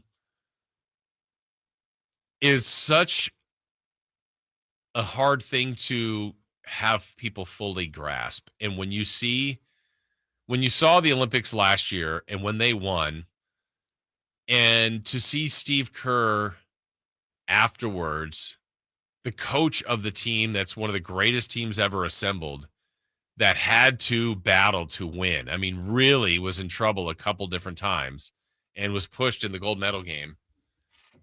It seemed more like relief than joy. And that is a tough world to live in. When you're supposed to win, when the expectations are to win, when you do win, but when you're tested, and to watch that is in real time with some of the great winners of, Steph and LeBron and KD and Kerr and the emotions that they went through to win. But yeah, that Court of Gold documentary looks great. And certainly the Grindfather wouldn't have been a documentary I would have thought I needed, but it looks pretty amazing. Yeah, I don't know. There's something about sports documentaries for me. It's capturing the emotion of the game without all the other filler, right? The stuff that sometimes you got to get through the second quarter or a season or whatever it is to get to the drama. Well, it's all packed into one neat little package here for you. So, yeah, I'm all in on both of those. All right, question number 3. Question 3. What is the best thing about the NBA being back? First thought is rewind. We get another rewind coming your way on Monday. Maybe one tomorrow? What do you think? I think so. So there hasn't been a game, but do we do like a first pre-All-Star recap? I think so. Of the bigger moments? Yeah. Okay. If you're up for it. Am I up for it? If I'm up for it. Are you up for it? I'm up for it. Do we have to? We've never really collaborated pre-rewind on the moments, but maybe some of you guys out there can let us know some things that should be in a first half rewind. Whether that's a moment. I mean, obviously there's a trade. There's a firing. Maybe some returns. Former Kings returning. That's true. Some big games, some bad losses, a 60-point night. Yeah. I think we could do that. Just the games, the day-to-day. I love the journey. A lot of people are waiting for the outcome, and that's fine. But that's why, to me, it is easier for me to compartmentalize a game and make it a game on its own. Whereas, for example, just the New Orleans game on its own was a really bad loss. But I try not to make that game a full indictment on the rest of the season, on the entirety of the season that's already happened. Like, oh, here they go again. No, that's a bad loss. No way around it. No way to, you don't need to sugarcoat it and dance around it and say, oh, it's one of those things. No, it's bad. It's bad. And if you're a great team, you're probably supposed to beat everybody. Kings are not bad. They're a good team. So you're going to have some of those. You're going to have some great wins. But I also try not to get, that win, that's now going to propel them to 10 straight. That's not usually the way it works when you're about a 500 team. You win basically every other game. So I think I've always been able to appreciate, even if it's like, that game was ugly, but it was a win. Who cared? No. Enjoy that. Deal with that. Celebrate it. Take it on. Embrace it. Throw it away. Flush it. Whatever. If you're not impressed with it, that's fine. Move on to it's on to the next. Always it's on to the next. But for that, whether it's 24 hours to 48 hours, take apart that one game and what was good, what was bad, what needs to be worked on. I just enjoy the grind of it all. Knowing that, in game one, there's 81 more to go. When you're at the finish line, maybe there's a playoff series or an off season to work ahead to. It's just part of the process. I've always liked all of that. And the parts that when you're losing, you feel like, I look ahead at that schedule and I don't know that they're going to win another game I don't know when their next win is. There's times of the season it feels like that. Then there's times when it's rolling, like bring on everybody. Bring on Boston, bring on Cleveland, bring on OKC. Take them all on. There's times when you feel like you're an invincible team. I just like all the feels, the ebbs and flows, the emotions. Going through all of it is truly part of kind of an enjoyable challenge for me. I don't know. I've just always like that. So glad the NBA is back. 27 games to go for the Kings. We're going to have the second phase of the Kings storylines and things to watch coming up over the next 27 coming up. But when we come back, it's that time. Sports business. Kelly Brothers. He will join us when we return here on Sacktown Sports. Live and local. With everything 49ers. Intercepted by Fred Warner. Dives for the end zone. Touchdown! San Francisco! Paul George went up and caught the ball. Touchdown! The 49ers play on Sacktown Sports 1140. Workdays can be unpredictable, but your workwear shouldn't be. With the Cintas Apparel Plus program, you'll have freshly laundered garments for everyone on your team delivered every week. Cintas has workwear for just about any job imaginable, with high-performance fabrics and an uncompromising fit that stretches and moves with you.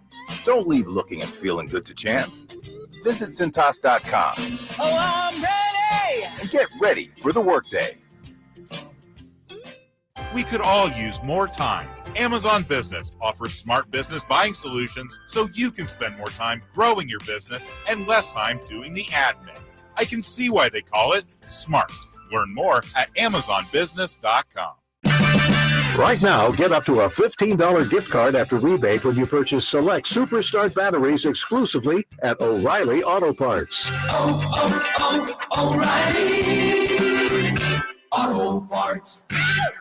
Elk Grove Honda reports that Honda has earned 3 coveted 2025 Car and Driver 10 Best Awards for the 3rd year in a row, honoring the Honda Civic, Honda Accord, and Honda CR-V. Honda Accord wins for a record 39th time. You can see and drive all the new 2025 award-winning models at Elk Grove Honda and see why Honda cars and trucks continue to impress the critics. We are Elk Grove Honda in the Elk Grove Auto Mall, Highway 99 at Elk Grove Boulevard. I gotta get an Elk Grove Honda. Hi, welcome to Staples. Hi, I hear Staples can print it all for my business. Oh, if you can think it, Staples can print it and will beat any print quote. Oh, great. I'm thinking new brochures and yard signs. No problem. I'm thinking calendars, t-shirts, and pens. Totally. I'm thinking Staples is the place for printing. I thought you might think that. Right now at Staples, get up to $250 off your print purchase. Ends 4/5 exclusions apply. Visit staples.com/print for offer details. Price match guarantee valid in store and staples.com/print. Visit staples.com/price match for details. Do I choose a Sleep Number smart bed? Can I make my side softer? Can I make my side firmer?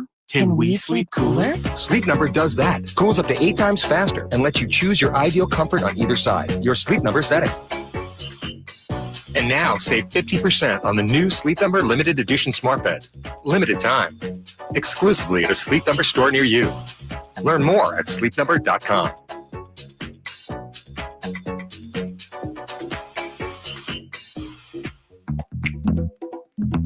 Get in on the action at Sky River Casino. With over 80 table games, the hottest slot machines, and a thrilling high-limit room, you'll enjoy a casino experience on a whole new level.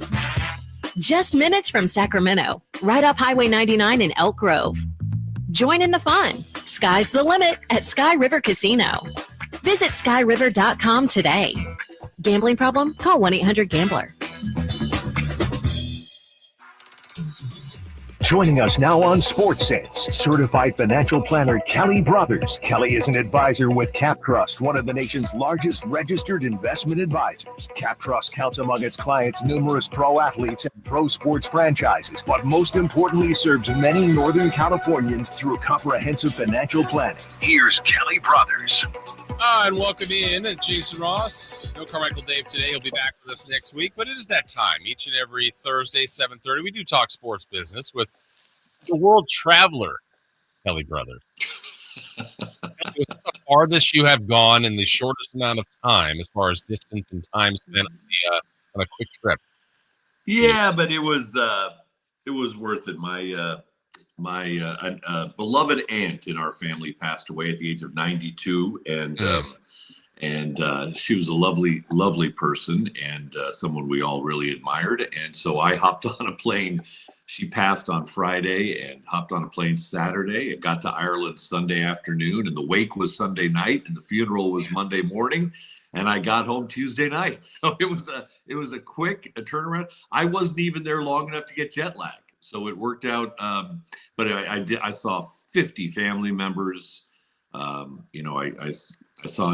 met with a cousin or saw a cousin who lives in the house my grandfather lived in pre-1900. So wow, it's a lot of family there, and a great celebration of life as only the Irish can do. And, but I got home quick. I got home Tuesday night. So well, those things are important to do. I'm glad you did that. Good for you there. Just a quick thought before we get into some of our sports business topics.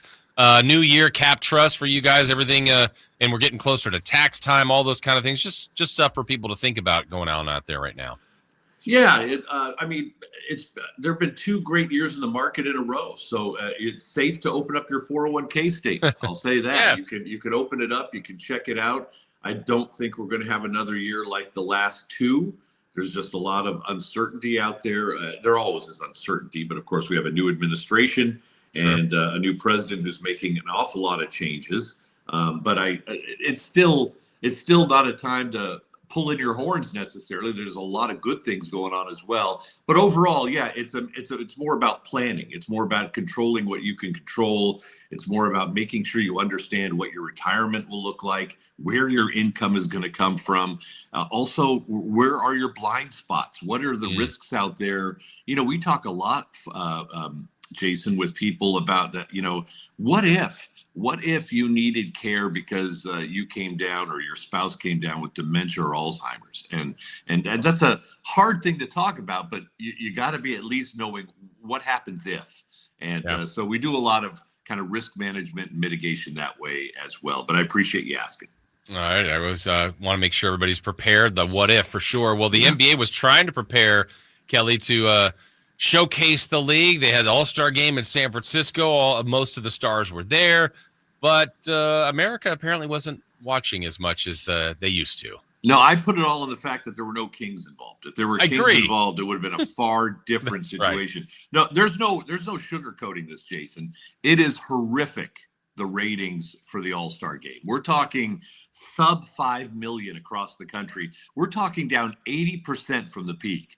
It is horrific. Nobody cares about a bunch of multimillionaires running around a court not caring about the game. Nobody cares. They got to completely blow it up and come. I mean, there was a hockey game last weekend that had double the ratings of what the NBA All-Star game had. I mean, the U.S.-Canada hockey game had over 10 million viewers. A full 15% of Canada's population watched that game. It's going to be even bigger tonight, but that's because the players care. Yep. They give a hoot. So that's and maybe that's what the way the All-Star game needs to go. Maybe you do the U.S. against the world or like a Ryder Cup format or something, but they need to do something because no one gives a rat's patooey about how the All-Star game is run these days. Well, and Kelly, you follow the NBA too, so I'd be curious. My whole perspective on that entire thing is the NBA can trick it all at once, can set up all the different gimmicks and gadgets.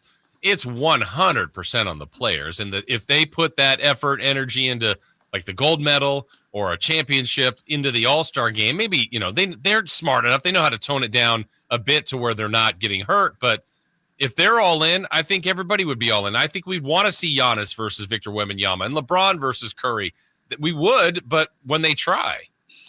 Yeah, no, it's and they're trying to go different directions, and there's no effort there. As a matter of fact, I think defense is actually frowned upon at these games. So but at least the ratings are bad enough now that Adam Silver is a fool if he doesn't do something. Let's put it that way. All right, let's baseball's coming here soon to Sacramento. I'm looking forward to that. And start of the Major League Baseball season, pitchers and catchers have reported spring training is here. And baseball salaries has become a topic too, because it seems like the Dodgers have tricked the system a little bit. Where are you falling in line with kind of where baseball salaries are? Well, it's just that there's never been a salary cap in baseball. And the question is, will there be one where you have the Dodgers, bumping their head up against $400 million in salaries this year? And you got, the A's and a few other teams, which are going to be down closer to $50 million. I mean, that's a huge gap. And do any of the teams in the lower quartile? Do they have any shot at all as they enter spring training and go into opening day? So the collective bargaining agreement expires after the 26th season. And in a weird way, if the Dodgers win it all again this year, I think that increases the odds we have a cap. Mm-hmm. If you just have the rich teams are the only ones with a shot, or you got to come up with a 2-tier league or something if you're going to keep people interested, because if not, it will be the rich will get richer and the poor will get poorer, and that's not good for the sport. But they've never had a cap in the past, but I really think they're going to need one, especially given the disparity in broadcast revenues. Yeah. We know the NFL has an advantage there because everything is national, but in baseball, there's huge disparities between what the Yankees and the Mets and the Dodgers get in their broadcast contracts and what the A's and what Tampa gets in theirs. So they got to do something though, or it's gonna turn into a laughingstock. I'm really excited, Kelly, for the A's coming here. I'm not necessarily an A's fan per se, but I will be when their time here, 3 or 4 years, and it's almost here. I know it's a good ticket. I'm just really personally glad about it. I don't know your overall thoughts on just I don't like how they got here, but now that they are here, I'm going to be excited about the A's. Oh, I'm thrilled. Sacramento has a chance to step up and say we're a major league city, and that's what matters. And I put together a group of friends, and we bought tickets, and I can't wait.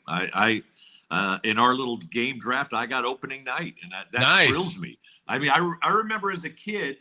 I don't know why, but I have these very strong memories of my dad taking me to Hughes Stadium when the Solons played the Brewers and Hank Aaron came to town. And that was a big day in Sacramento history. So to think about not just the A's being here, but to think about Aaron Judge coming to town and the Giants coming to town over the 4th of July, I think it's fantastic. And I think you're going to get a lot of visiting fans trying to come in and buy tickets just to see what will feel like, kind of a spring training type atmosphere with a small stadium and a lot of noise. I think it's going to be great. Did you win your draft? Is that how you got the first game? I did indeed. Yes. Good for you. No. I think I got second. But one of the Yankee games went first. Gotcha. Well, good for you. That's a good one. That's going to be a historic one. That very first one against, I think it's the Cubs. How about another local team, the 49ers? Not necessarily in the news right now with being the offseason, but doesn't mean there's not some movement. Looks like they're maybe doing a partial sell. What's the latest there? Yeah, the Niners have announced or have let it be known that they are looking to sell 10% of the team. And this has been a little bit of a, the NFL has decided to allow private equity to own up to 10% of one of their teams. And so teams are seeing this as a source of liquidity. The 10% comes with no voting rights, no power, no control. I'm not even sure they get preferential tickets, but you can say you own a piece of an NFL team. And private equity, obviously, private equity is long-term money. So I think teams are looking at this as a way to generate some liquidity. By the way, the Niners are saying they're going to sell 10% at a $9 billion valuation. Oh. Their latest valuation was about 7.5, so they're looking for a premium, obviously, but $9 billion valuation. But, there was an ugly mess recently with the Spanos family and the Chargers. And back when that started, this was not an option. And maybe if it had been, it's a way to kind of monetize investment for family members who want out or partners who want out. It's also a way to generate some money if you need to improve your stadium.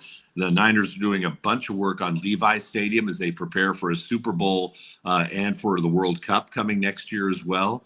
But it's this private equity thing is there's going to be a lot of teams taking advantage because you're really not giving much up because in nearly every case, the value of the team is 5 or 10 or 30 times what these people paid for it. So giving 10% and getting close to $1 billion out of it, or $750 million, seems like a good deal to them without giving up any control. Yeah, no voting. I mean, man, that's throwaway money for those that are buying in, but good for them, I guess, if you got it right. No, wow. Absolutely. Yeah. Plus, they got to play. Plus, they got to pay Brock Purdy too. So yeah, exactly. It's all going to Brock. That's well, right. Kelly, we always appreciate checking in with you each and every week. Have a great weekend, and we look forward to talking to you next Thursday. Thanks, Jason, very much. All the best. See you then. All right, thank you. That's Kelly Brothers, Sports Business. Always love his insight. We will check in with Kelly next Thursday. When we come back, more storylines for the Kings in that final 27 games. We got another batch of that coming your way next. You never know what you might hear when listening to a Sacramento Kings game. Out of Keegan, going for another triple. Man, is he feeling it. Keegan, can he do it? Yes, there's number 11, Keegan Murray. Keegan steps back. He just knocked down his 12th three-pointer, a Kings franchise record. He's got 45 points. Never miss a moment of Sacramento Kings basketball with Sacktown Sports and the Sacktown Sports app. All right, Jason Ross here to tell you about Jonathan Gonzalez. He is a lawyer right here in downtown Sacramento, and the impact he's had on our community has been felt, really. There's a lot of people based on his approach, his attitude, his knowledge that have benefited, and those results have life-changing results for thousands of clients, and you could be one as well. 916-304-9187, or check him out at saclegaldefense.com. And so everyone has a past, right? But what happens if you've made some of those mistakes and made good on that past, but it's still following you around? Can there be something done about that? Something that can kind of clear the way to have you have the ability to do all the things you've been looking to do? Well, he's an expert in expungements. He can help you with that. He also, if you're in a sexual harassment case, an auto accident case, wrongful termination, you need criminal defense, whatever it might be, Jonathan Gonzalez is here to help. He's local. He's one of us. He's been in our community a long time. He's got his boat down on the river. I mean, he's got his kids here. Like, look, he is a Sacramentan, and he wants to help you. And that's why when you call the number, you will reach him. You will talk to him. You will get the advice you're looking for, and you'll get someone with great experience. Again, 916-304-9187 or saclegaldefense.com. When you're hiring, have you ever felt like you're missing out on meeting truly great candidates for your roles? It seems impossible to find them, but they have to be out there somewhere, right? Well, they're not hard to find when you know where to go, and that place is ZipRecruiter. And right now, you can try ZipRecruiter for free at ZipRecruiter.com/free. ZipRecruiter helps 10 million people with their job search every day. And because these people are actively looking for jobs just like yours, it's easy to find the right person right away. In fact, 4 out of 5 employers who post on ZipRecruiter get a quality candidate within the first day. But if you're not using ZipRecruiter, you're missing out. So see what it's like when the impossible is easy. When you go to ZipRecruiter.com/free right now to try ZipRecruiter for free. Once again, that's ZipRecruiter.com/free.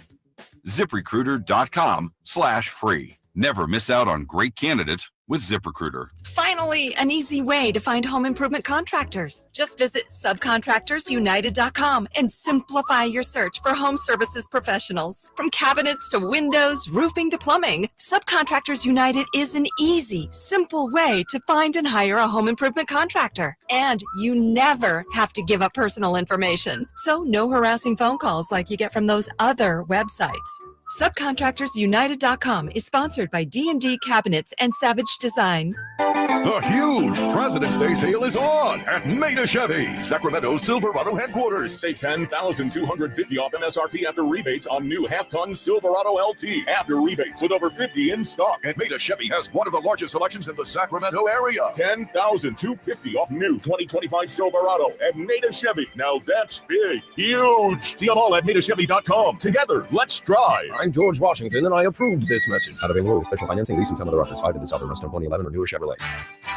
Hey, it's Carmichael Dave for American Energy Heating and Air with a question. Have you recently had a technician diagnose your HVAC system and you were a bit surprised at how much it cost? Or did something seem off about their quote? Because at American Energy, they take pride in giving you honest, straightforward solutions to get that system up and running. Have their qualified technicians come out and give you a free second opinion. It's free. You got nothing to lose but some dollars off of that original quote. They're making the uncomfortable comfortable. They've been doing it since 1981, serving the greater Sacramento area. A+ with the Better Business Bureau. That's why they keep having customers coming back for more and more and more. You can call them and set that appointment at 916-520-9990. That's 916-520-9990 or AmericanEnergyAir.com. Call 916-520-9990 now.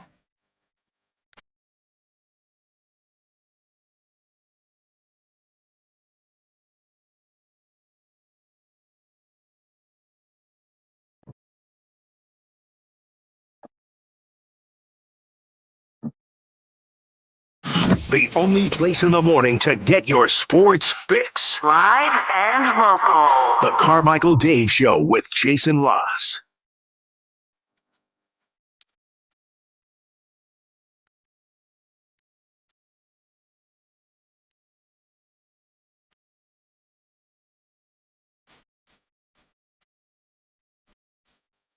All day. I could just listen to this all day. You're saying you could go on and on? Go on and on. Can't understand it. Superpowers. I hate how this has become a Philly song. Now that I'm mad that I played everywhere. it. No, but they're like, oh, this is our song. Too Short came to sing it for us. Okay. Come on. Good work. Thank you, Chris. Did we have some breaking news to report? When it breaks, We have it first. it's Sacktown Sports Breaking News.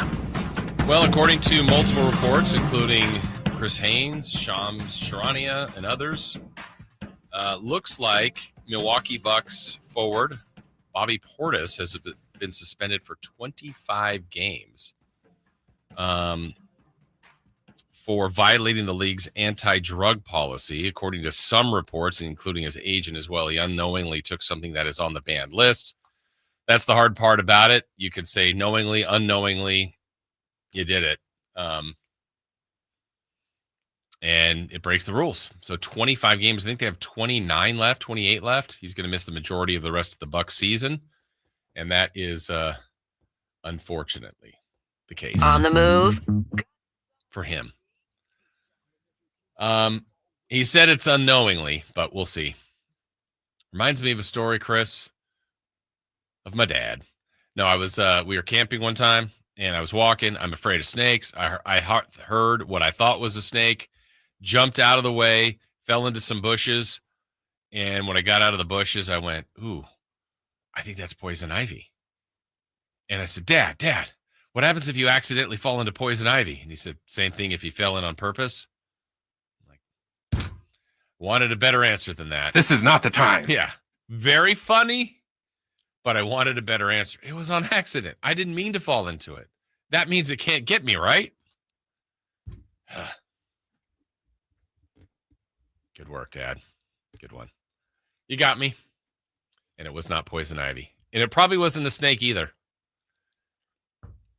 Anyway, so Bobby Portis going to miss 25 games coming up for the Milwaukee Bucks. All right, so Kings storylines.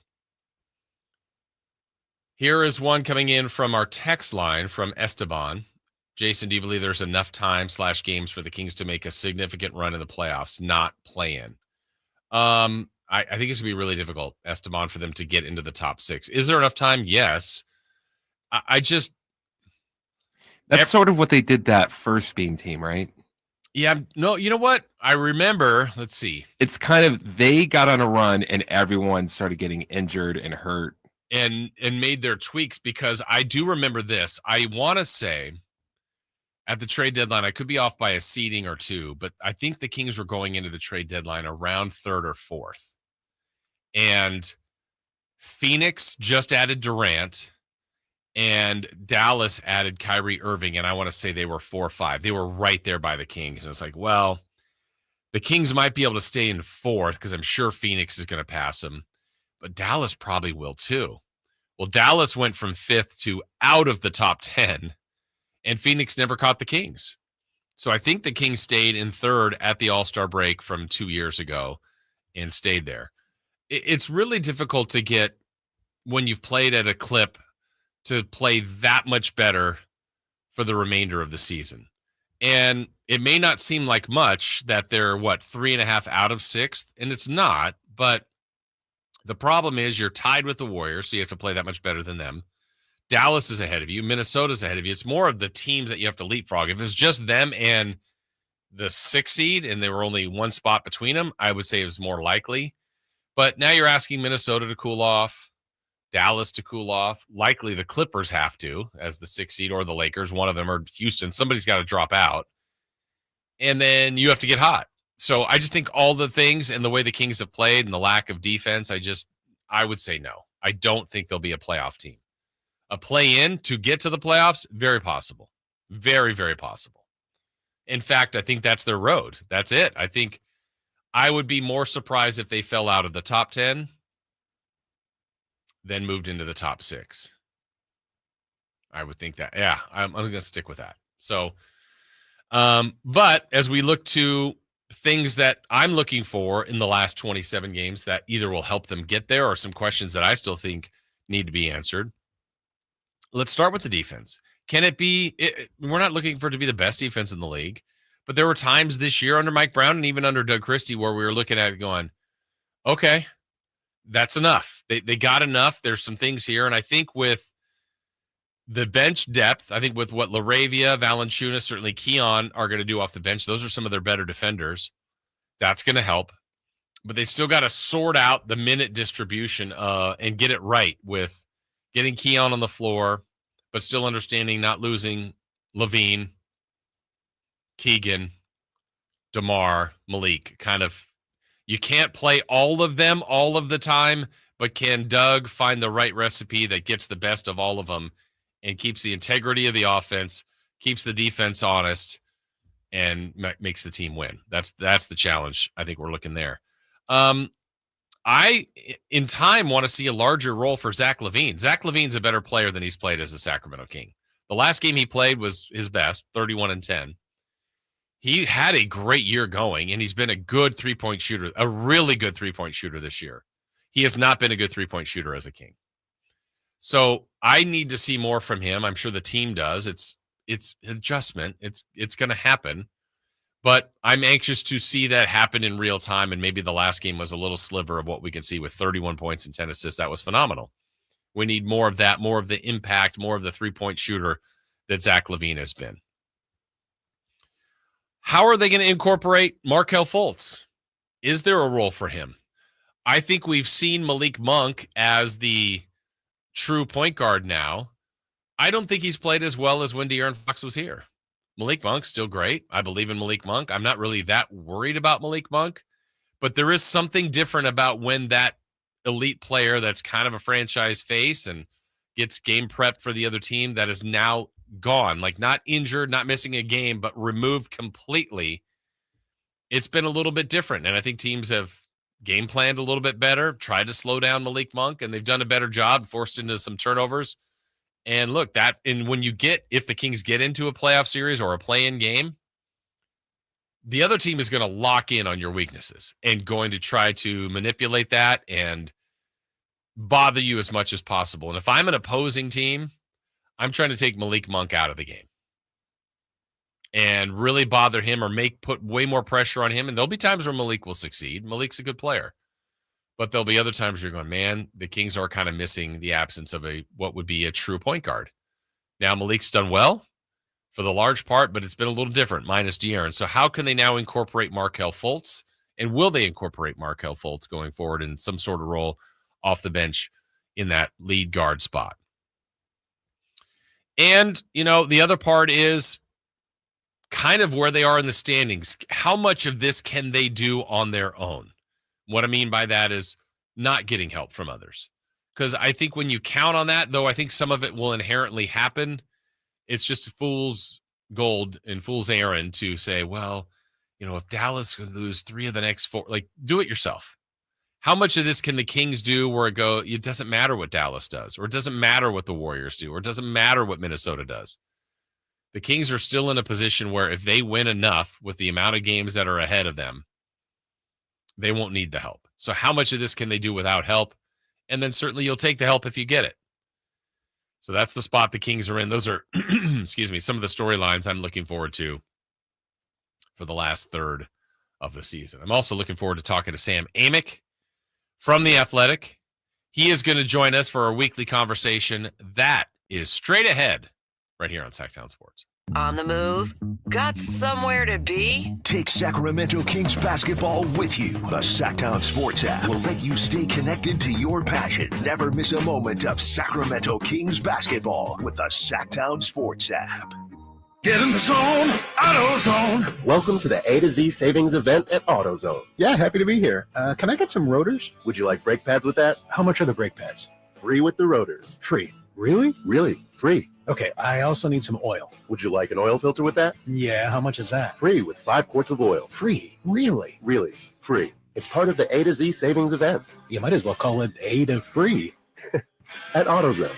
Get in the zone, AutoZone. Restrictions apply. Hey, what's up? We're talking to Chad Hoblet of Hoblet Dodge, Chrysler, Jeep, Ram, and Woodland. What's happening, Chad, for the President's Day sales event? Get the presidential treatment and savings with up to $16,000 off MSRP on new 2025 Ram 1500 crew cabs. With over 400 new Ram trucks available, your truck is waiting at the Hoblet Ram Truck Center. $16,000 off MSRP on the new 2025s. That's not what I was expecting. We aren't trying to sell you last year's leftovers. When you need a good deal on the newest truck, Hoblet needs to be your first stop. Plus, check out the huge selection of certified pre-owned vehicles at the Hoblet Certified Pre-Owned Supercenter. With over 220 vehicles available and 40 under $20,000. Search, select, and save through their whole inventory at HobletDodge.com. Unbeatable prices, unbeatable selection. Nobody beats Hoblet, period. 16,000 total net savings on select new 2025 Ram 1500 after 9,000 factory rebates and 7,000 dealer discounts. Rebates include 2,000 Chrysler Capital bonus cash. Must finance through Chrysler. And on-the-job 500 upfit incentive. Must show business ownership and $500 upfit. 5 of this net savings. See dealer for details. If you're 55 and up, T-Mobile has plans built just for you. 2 lines of unlimited for just $30 a line. That's a 45% savings compared to Verizon and AT&T. But don't just take our word for it. It's not just the savings that are great with our T-Mobile plan. There's all this value from all these other things that T-Mobile offers. T-Mobile has been such a savings for us. We love it. Switch today and get 2 free 5G phones like the Motorola Edge with Turbo Power charging that gives you power for the day in just 15 minutes. And customers 55 and up can get 2 lines of talk, text, and data for only $30 a line. Go to T-Mobile.com/choice55 to learn more. With AutoPay plus taxes and fees, plus $5 per line without AutoPay. Debit or bank account required. 45% off 2 lines versus AT&T Starter and Verizon Welcome. Plan benefits vary. Motorola Edge on us with 24 monthly bill credits and new line for well-qualified customers, plus tax and $35 per line connection charge. See details at T-Mobile.com. Motorola Edge requires 68-watt charger. Charger sold separately. Actual performance will vary based on usage and configuration.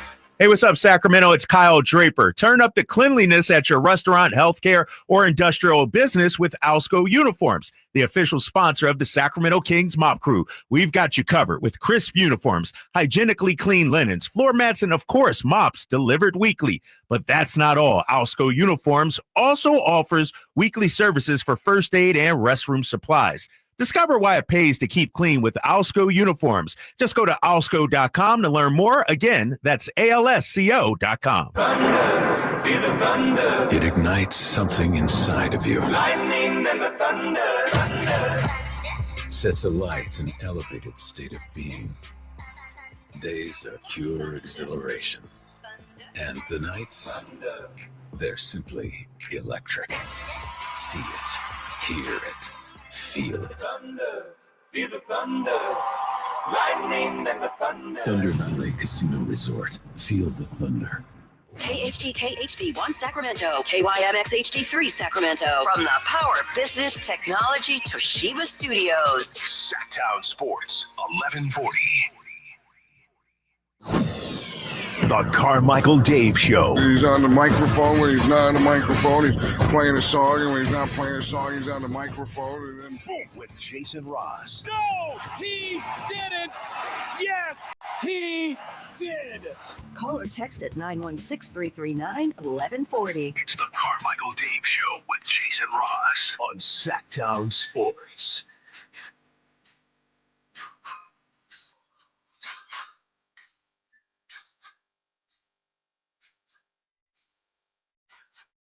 All right, welcome in to the third hour of the show. Jason Ross, Christopher Lod, Carmichael Dave back with us on Monday. Kings back in action tomorrow. and it is Thursday, 8 o'clock. That is the regular time for our next guest from The Athletic, Sam Amick, joining us this morning. Sam, good morning. How are you? Good morning, Jay. Doing lovely, my friend. Yeah? On the run, as always, on Thursdays, taking the kiddo to school. How are you? Doing well. Maybe you can help. I know you can help us answer this first question. So Chris and when I was talking about you coming on earlier, I said, Sam Amick from I was about to say Sacramento Bee back then. I went, whoa. I go, wait, I've known Sam since the State Hornet, Sac B. Then I started going, SI, USA Today. And then Chris mentioned AOL. Did you work for AOL? I did. That was my first national job. And wouldn't have been able to go down that road without that gig. I remember it lasted for a little over a year. They hired a bunch of us and then had a very unceremonious ending. I remember it was LA All-Star Weekend, 2011, I think, was kind of the last work trip on that gig. With a bunch of folks got laid off, so that was a time of transition. But, many stops along the way. Don't leave out the old Stockton Record internship I had back in the day. Yes. I did not know that one out of ignorance, so I did not know that one. How dare you forget about those glorious 3 months. Oh, my goodness. They all add up to take you to The Athletic and where you are. Look at you today, Sam. Just look at you. Shuttling kids and dogs around. Yeah. Yes. How you doing, sir? I'm doing well. Thank you. Thank you for joining us. There's some news that actually just broke about Bobby Portis. I don't know how much of that you had a chance to take in. I know he's kind of doing some self-defense here, saying it was unknowingly, but regardless, knowingly, unknowingly, 25 game suspension for him. That's some damage for him and certainly for the Bucks going forward. Yeah, I actually just had to kind of deal with that news a moment ago. I talked to his agent, Mark Bartelstein, who had put out a statement explaining what they claim was a confusion in terms of the type of painkiller that he took, Toradol versus, I forget the name of the other one. Having just looked at the information, part of me does feel pretty bad for Bobby because he's generally a pretty upstanding guy, and his agent has got a lot of respect as well. So at least as of now, I'm probably falling on the side of believing the story. And then, I think it opens an interesting discussion regarding the policy. And Jay, I'm going to jump off camera here while I do the driving, but I'll keep going. The policy regarding the banned list, he certainly is not denying that he took something that was on the banned list. But, the point from his camp is you clearly know that it was not somebody trying to cheat. It was somebody who made an honest mistake. But regardless, they're going to go by policy, and it's 25 games. And listen, these guys live very luxurious lives, and I get that. So folks don't spend much time feeling bad for them. But Bobby in particular, who I've always enjoyed, got his house robbed this year by a Chilean gang that just got caught this week. His grandmother passed away a few weeks ago. So this poor guy has had himself a season. Yeah, that's for sure. So, that's the latest news that happened this morning. Sam, did you, I'm assuming since it was in our relative backyard here, did you spend some time with a lot of the folks at the All-Star weekend? I did. Yeah. I think I'm finally recovering today. Your takeaway in general from just, it's taken a lot of heat for the event itself, but you were there probably with different agendas and different goals in mind, but just your thoughts on All-Star Weekend in San Francisco. I'll start with the positive just to not be a Debbie Downer, to quote, the old SNL skit that I was watching last night. But, the city showed out really well. I'm still amazed and honestly a little concerned about, we all know San Francisco's had its struggles from a cleanliness standpoint, and to get down there and see the streets cleaned up and it looking like the city again was enjoyable. I don't know how they pulled it off, and I'm a little terrified for, kind of what happened with the homeless population that was nowhere to be found. But the city, you could tell there was a real focus from the NBA and the city itself that, we can't have the world's eyes on a city like this, a world-class city, and have the conclusion be drawn that this is, somehow turned into Gotham City. So that part of it went well. The social scene around the event was really good. It was, kind of a nonstop stream of parties and brunches tied to, different agencies and players and production companies. So had a good time. In terms of the events, shout out Mac McClung for, I think, even though it's so unorthodox, providing the most entertainment of the entire weekend and maybe finally waking up some of these star players to want to take part in the dunk contest. I think that's a positive. And then if, once you get to Sunday and the outside the box idea that they tried, I'm definitely not a fan. I mean, I was disinterested within a half an hour. I found it confusing from the standpoint of not really, you almost forget who were the actual all-stars and who were the props that were just brought in to play against them. So I don't think that format worked. Too much Kevin Hart, too many breaks in between games. So I thought that flopped pretty badly. Yeah, as someone that watched it as opposed to being there, I'm sure it played a little differently there. I felt, man, the amount of breaks felt so long. And at least, at home you can get up, move around, whatever. You go through commercials. But there it had to seem like an eternity. And the actual length of play wasn't very much. I think what they tried to accomplish on the floor was okay, but it all got buried because of the television aspect of it. And it just took way too long for me. No, for sure. And then you heard players talking about, again, like there's this theme where they're just not paying enough attention to, to the player experience. They want competition to be at a high level on Sunday, yet they're going to, have these guys going to 17 different events throughout the weekend and staying up until all hours of the night.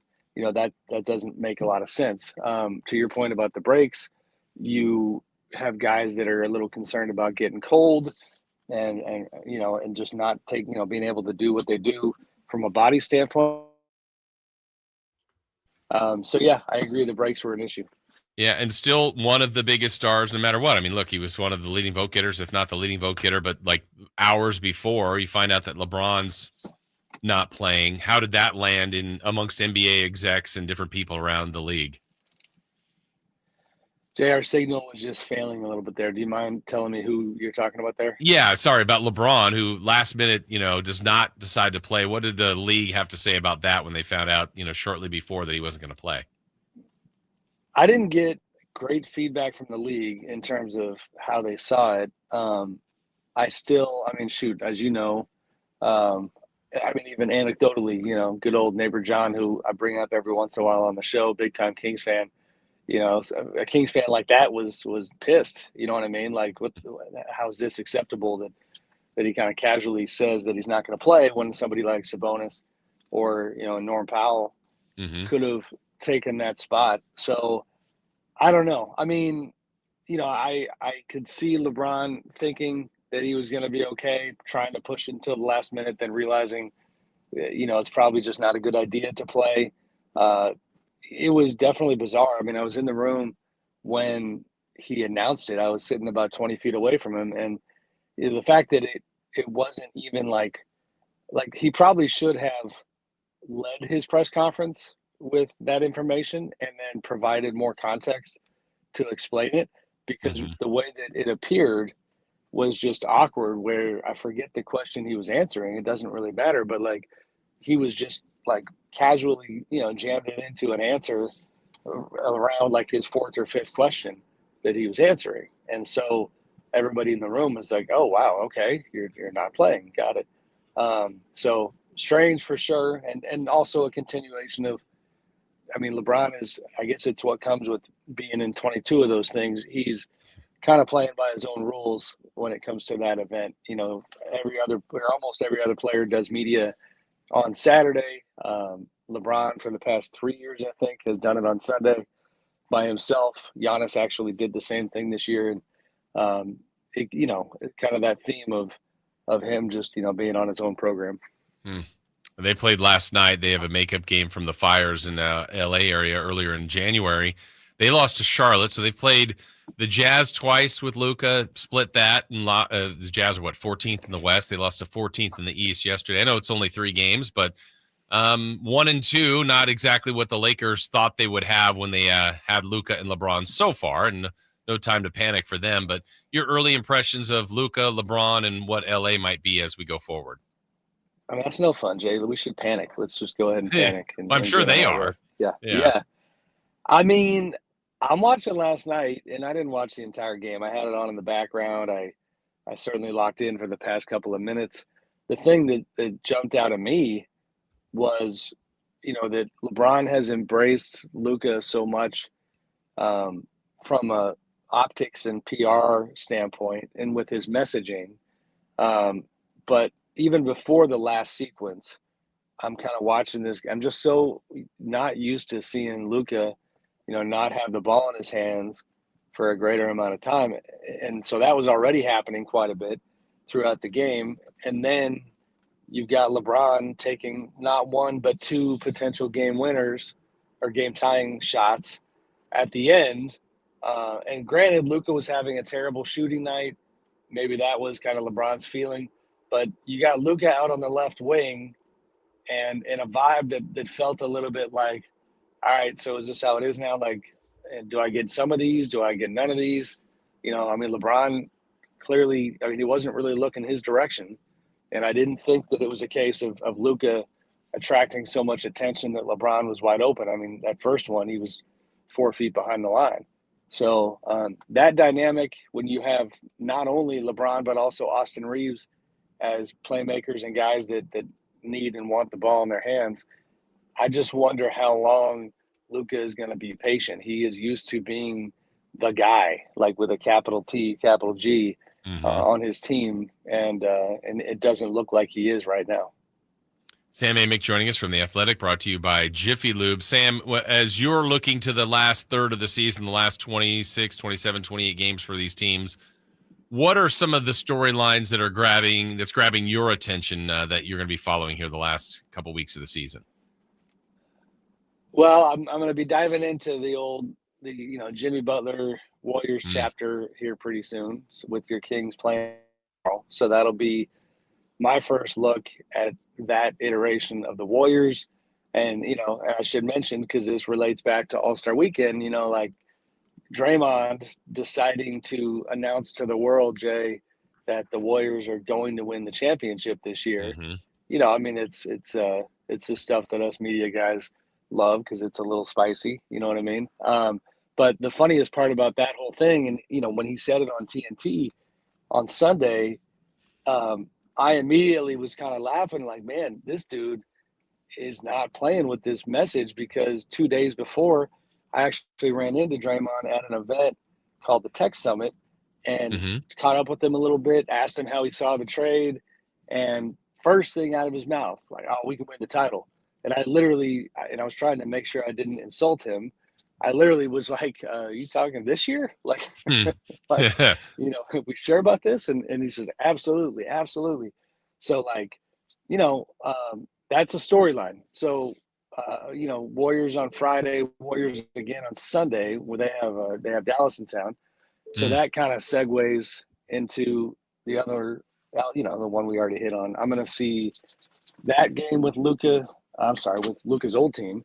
And then I'm going to be heading down to LA for the Luka reunion game on Tuesday. Dallas is coming down to the Lakers.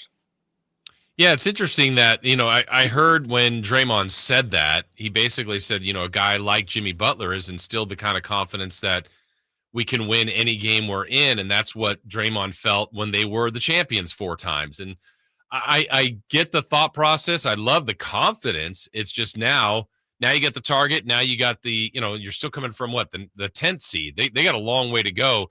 How much of that do you believe is Draymond just, hyping himself, hyping his team, or how much validity do you believe that they really could do something like that? I mean, they're 3-1 since the trade. I'm forgetting which game they dropped. They had a really good win. Yeah, I think you're right. Really good win against Houston. Before the break, coming back to you on video here. And To me, if nothing else, like forget about the championship conversation. I think it just speaks to the fact that like they're willing to endorse this group again publicly and talk about themselves as title contenders, because it wasn't that long ago, I mean, literally weeks, where they were acting like we're not contenders, and they were openly talking about, the future. And, Steph was talking about preserving assets to not, mess up the future. So I think it just means that there's a belief in this group that they can go do some damage. And when you're Draymond, it's not good enough to say that. You feel the need to come out and say we're going to win the whole thing. Yeah, for sure. As we're talking with Sam Amick here. Sam, in the first one is, as you mentioned, Kings and Warriors tomorrow. I think that's got a lot of meaning for the Kings' perspective too. What they're trying to do, where they're trying to get to, and they could get the season series over the Warriors. They could move back ahead of game of them if they win. Obviously, if they lose, it goes the other way. But kind of just touching on the Kings, I know there's other draws of things you're looking at, but this has been quite the journey for them as we look to their last portion of the schedule. What do you think a realistic outlook is for the Sacramento Kings? I can't tell. I mean, they had some okay moments before the break. They've obviously got talent on the floor, and you have to kind of compartmentalize the discussion about what it all means for the long term. You know what I mean? Like it feels like there is suddenly a shorter runway to what they have built. But, Zach LaVine, DeMar DeRozan, Malik, these guys, like these are good players. And offense is going to be obviously the strength. Pace is going to be the strength.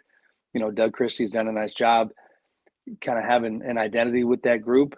And, we'll see now if any of these new additions end up actually playing a part with Markelle Fultz and whatnot.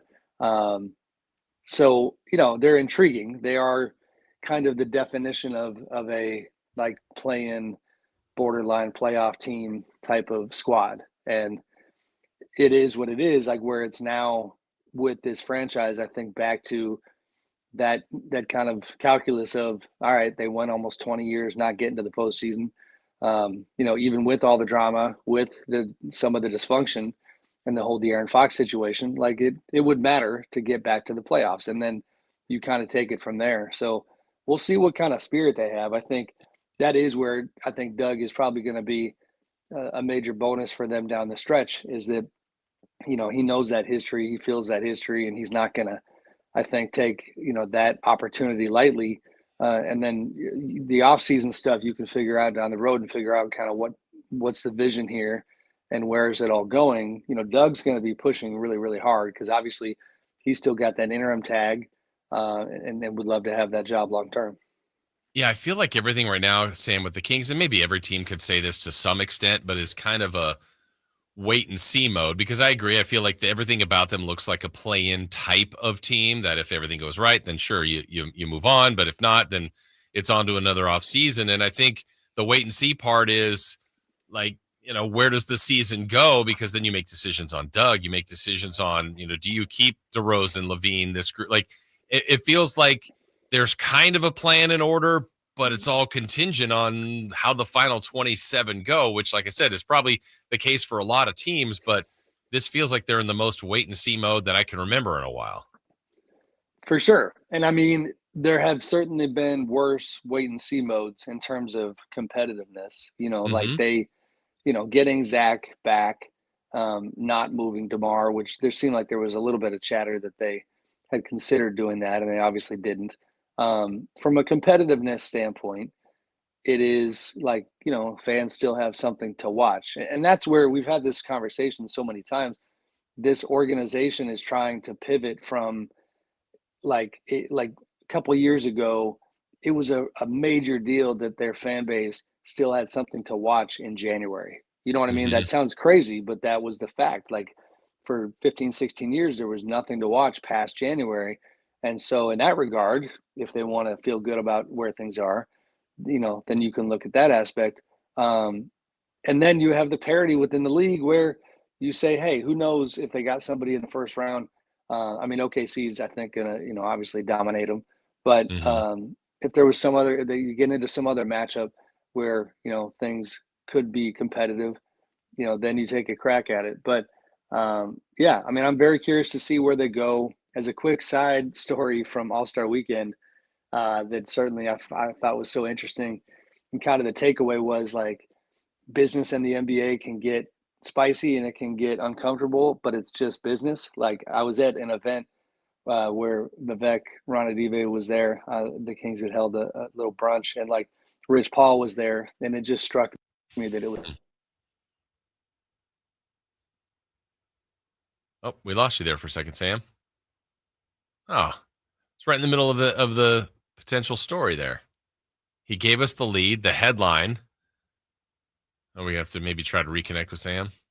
Maybe it wasn't an accident. They're always listening, Sam, whoever they are. We just completely lost him. Just completely went dark. I was really intrigued on where that was going. Yeah. Kipeo said Rich Paul pulled the plug. Maybe we just do a quick phone if you want, Chris, just because I think that would be a good way to wrap up with Sam, to see what was, again, he was at an event, kind of Rich Paul was there, Vivek was there. That's really interesting to see what happens. All right, we'll see if we can get Sam connected. But what's that? He's back on. Oh, he's back on? Sam, you got us? I got you, Jay. Somebody called the phone and then it booted me off. Sorry about that. Oh, it was like right at the critical time. So you were at this event, Rich Paul's there and Vivek. So kind of take it from there.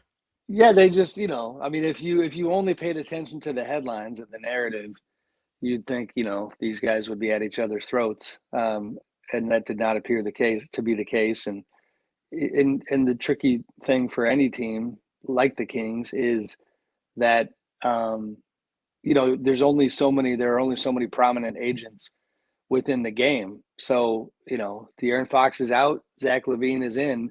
So it does make sense that relationship is still in a functional place where they're able and willing to be social and to be kind of, cordial in that kind of a way. If nothing else, it shows that the Kings are trying to look forward and figure out what they're going to do with this group. And LaVine obviously is a big part of it. So speaking on the Kings' behalf, Sam, I thought, with the All-Star game being so close, just down the way in San Francisco, it was odd that of all 30 teams, there was one that didn't have any representation, not just the All-Star game, but any. The Kings were the only one. That was a little odd to me. Yeah, it is. It's. I mean, we didn't make it any better on our website. I looked at one of our headlines. My guy Law Murray does the power rankings. Yeah. And I forget exactly what it said, but it was like, All-Star Weekend power rankings for every team in the league, almost. And then it literally said like, sorry, Kings fans. Yes. There was no Sacramento presence. And that is a problem for them going forward, because unfortunately the story now is shifting back towards becoming that it's a place that, players are not going to want to be somewhere where their efforts are not recognized. It's just a fact, Domas is too good to get ignored in the All-Star game when they have 3 or 4 injury replacements. That's ridiculous. And honestly, I think that was a significant reason why Fox started questioning, his future in Sacramento, was that the only time he got on the All-Star team was as an injury replacement, but also when, they were top 4 in the West at that time. And you have to win at that kind of a level to get recognized in Sacramento. So, that feeling from a player standpoint that, that you're not fully part of the NBA, that there's like some, little drop down before you talk about Sacramento, they had gotten rid of that for a short, for a couple of years. And it's hard not to feel like it's back when you see stuff like what went on this weekend. Yeah, and I think it's going to be I believe it'll happen this way, Sam. Second straight year that Sabonis will not be an All-Star, but likely make All-NBA based on, games restrictions and all that. And he's deserved to be an All-Star / All-NBA, but it's weird that might happen to him 2 years in a row. Couldn't agree more. Just to make sure we don't lose perspective, I happen to notice on his social media, I think he was in Cabo. I saw water and boats and nice. And beaches with his lovely wife. So I don't feel too bad for him. And the irony with Domas is when you talk to people who know him really well, I think he would love the respect of being an All-Star. Obviously, any player would. But it's funny because the one Kings All-Star berth he had, I heard a few stories. It's a busy weekend. I think he was a little bit like grousing his way through the weekend when he actually was an All-Star. So like, it's more about having it on your resume and having that respect than it is, going to be part of the circus. But I think clearly he would rather have been one. If you look closer, Sam, that's actually Elk Grove where Domas was, just enjoying all the sun. Well, I'm in the wrong place, buddy. Sam, great work as always. We look forward to talking to you next Thursday, and we'll see you tomorrow night out at the game. Yes, sir. Thanks, Jay. Be good, buddy. All right, thank you. That's the great Sam Amick from The Athletic, brought to you by our friends at Jiffy Lube. We appreciate Sam joining us. Thank you to him. Anything you ever missed, go back to Sacktown Sports, our podcast page, or YouTube page, and you can watch and listen to these interviews in their entirety. Our next interview is coming your way, and it's going to be Dave Deuce Mason. Deuce joins us next. On the move? Got somewhere to be? Take Sacramento Kings basketball with you. The Sacktown Sports app will let you stay connected to your passion. Never miss a moment of Sacramento Kings basketball with the Sacktown Sports app. Okay, I have to tell you, I was just looking on eBay where I go for all kinds of things I love, and there it was. That hologram trading card. One of the rarest. The last one I needed for my set. Shiny like the designer handbag of my dreams. One of a kind. eBay had it, and now everyone's asking, ooh, where'd you get your windshield wipers? eBay has all the parts that fit my car. No more annoying. Just beautiful. Whatever you love, find it on eBay. eBay. Things people love. Workdays can be unpredictable, but your workwear shouldn't be. With a Cintas Apparel Plus program, you'll have freshly laundered garments for everyone on your team delivered every week. Cintas has workwear for just about any job imaginable, with high-performance fabrics and an uncompromising fit that stretches and moves with you. Don't leave looking and feeling good to chance. Visit Cintas.com. Oh, I'm ready! And get ready for the workday. Keegan Murray plays here. Keegan scores another three-pointer.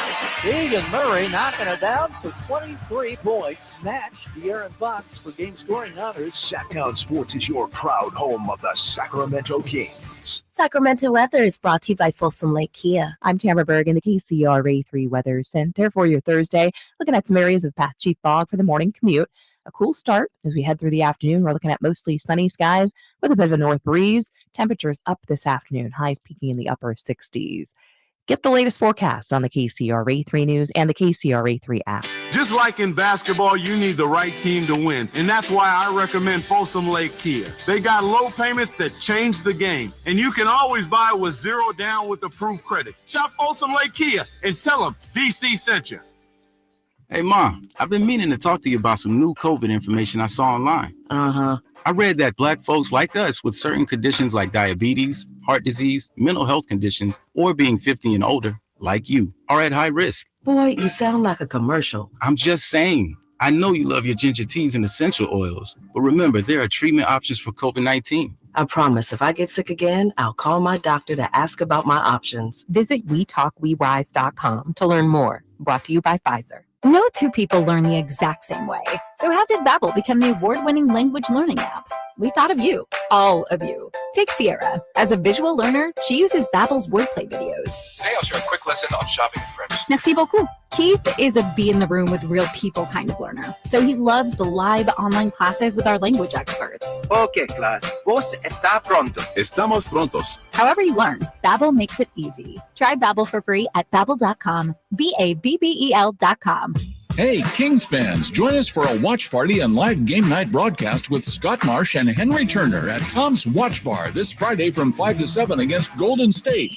Enjoy 360-degree viewing, surround sound, prizes, and more. Tom's Watch Bar. Hey, it's Carmichael Dave for my good friends over at Jiffy Lube, and they want to show some customer love this month with their February oil change deals you can find online today.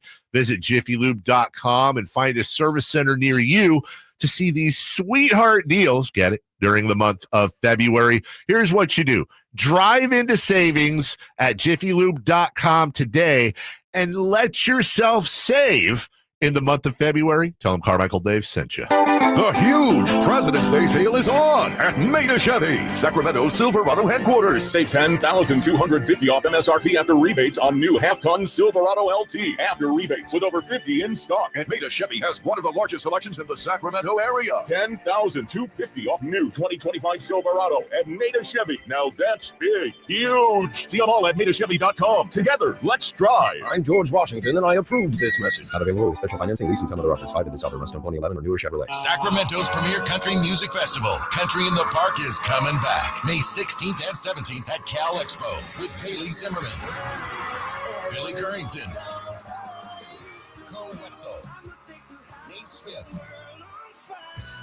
and more. You'll enjoy food trucks, rock walls, and a mechanical bull, line dancing, and more. Single-day GA tickets start at $52 at CITPFest.com. Country in the Park, May 16th and 17th with the California Army National Guard. Find out more at CITPFest.com.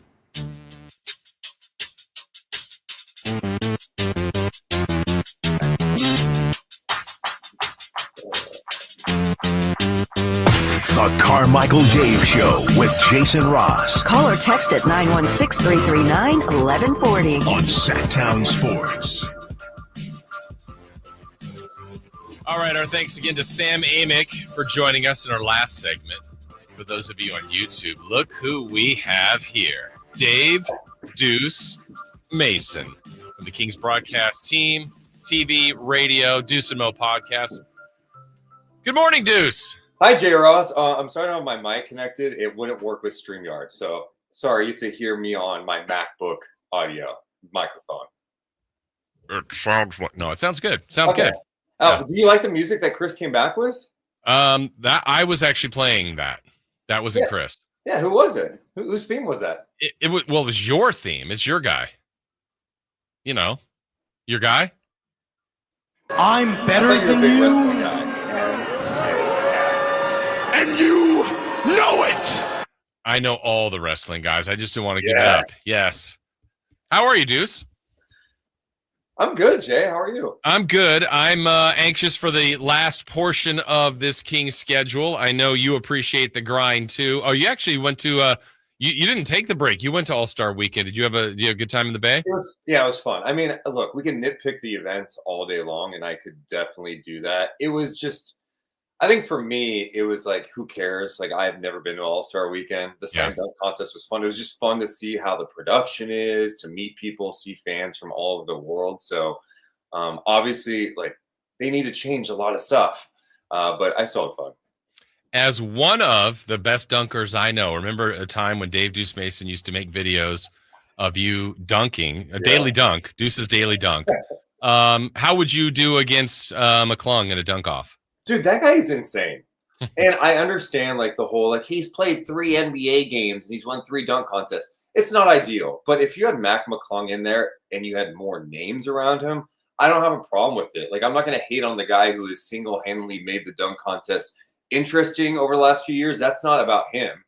It's about the others who refuse to do it. It's crazy that LeBron James has never done a dunk contest, you know? Like, I think, you know, when you see the aftermath on social media, when you have all these players talking about, ooh, maybe I'll do it. Like Levine said something, Giannis. It's like, I hope they do it. I hope this inspires it, because the weekend is about having the best of the best out there. And it's no disrespect to some of the guys who are in it, but dude, I'm sorry. The casual NBA fan is not getting juiced for Modest Buzelis or Andre Jackson in the dunk contest. You need some household names. And then the way they performed, too. They were not great. But McClung was. But to your point, Deuce, you're right. Levine said it. I saw an interview with Gordon. I was like, yeah, I may have something. I've got some stuff left.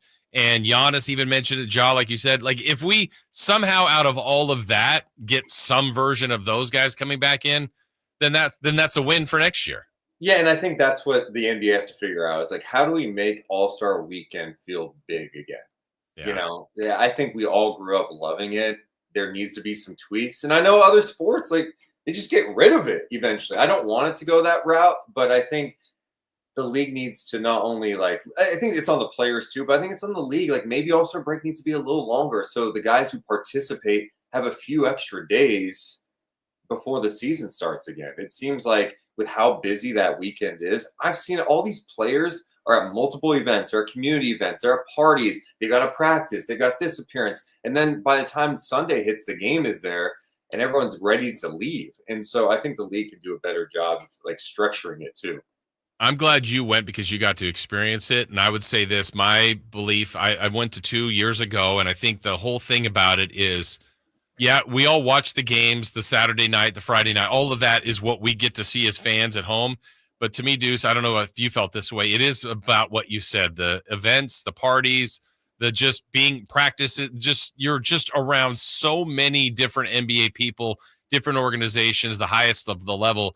Like, to me, that's what the All-Star Weekend experience is about. Oh, for sure. I just want it to be more watchable, like the game itself. I think that's how I look at it. Get rid of the skills challenge. What is the skills challenge now? Like, you guys like plotting to find they're trying to find ways to cheat. Right. Like, what? You're trying to find the flaws in the game? This is a skills challenge. So I'd say get rid of the skills challenge. Make the dunk contest better. 3-point contest. How do you not have Steph and Dame and Clay in it this year? There's just missed opportunities. So it's a good opportunity for the league to like sit back and kind of reflect on what changes have to happen. All right, Deuce, let's talk Kings. How do they, in this final 27, maximize what they've got? This is their roster. We now know that. There's no mystery. Doug Christie's the coach. This is their players. These are the guys they have. What can they do in the final 27 that best suits this group going forward? I think it's going to have to be like offensively, can they find some sort of cohesiveness? I don't think we've seen the best version of Levine yet. Malik has not played well since the trade. And I think that's something that we haven't talked enough about. I think there was so much thought, Malik's going to run the show and it's going to be great because he's having an awesome year. De'Aaron took a lot of pressure off of him in that regard. Not that Levine can't, but Levine's new to this, right? So, like, De'Aaron's ability to handle the ball and be a threat without the ball, like, that took a lot of pressure off Malik. Well, defenses are keying in on Malik. They're taking away the Malik and Sabonis two-man action. And, the guys are still trying to get to know each other. So I'm hoping for them that they can get a couple of days of practice in and build something, build a better understanding, and just also getting away from the game for a few days might have been good for these guys emotionally, thinking about what they've gone through the last 2 months with Mike Brown being fired, the De'Aaron Fox rumors, the trades, and then adjusting, being on the road. Like, there's been a lot that they've had to try to overcome.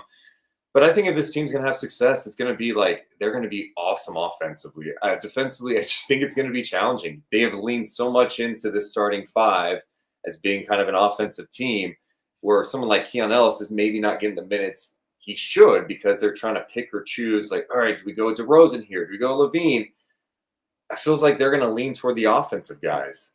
And I think with that, you're going to see some inconsistencies. To me, this group looks like a team that's probably primed to be, 41-41. Yeah, on that defensive side, you're right. Keon's their best defensive player. Keegan, too. But Keon, I feel like LaRavia, Valanciunas with his presence, maybe even Fultz, who knows, or Trey Lyles. Like, a lot of their better defensive players are coming off the bench. How does Doug kind of work that in? You just brought it up, but that's been the challenge of getting someone like a two-way guy of Keon in, but not losing Levine, DeRozan, Monk, Murray, kind of that group. How does he do it? Yeah, it's tough, but I think the one way you can start is like the stars just play fewer minutes. Like, you don't need to play these guys 37, 38, 39 minutes. And I know sometimes in close games you want to lean into the starters. They can put it away. But I think there's got to be a better balance. Keon, he means so much to this team, especially considering, like you just said, they don't have a ton of great defensive players. And I think it becomes problematic when teams look at you and go, all right, we can hunt DeRozan, we can hunt Levine, a little bit of Malik. Oh, and Sabonis isn't great rim protector. That puts you in some tough spots. It doesn't take away from what that group can do offensively. They can be really good offensively.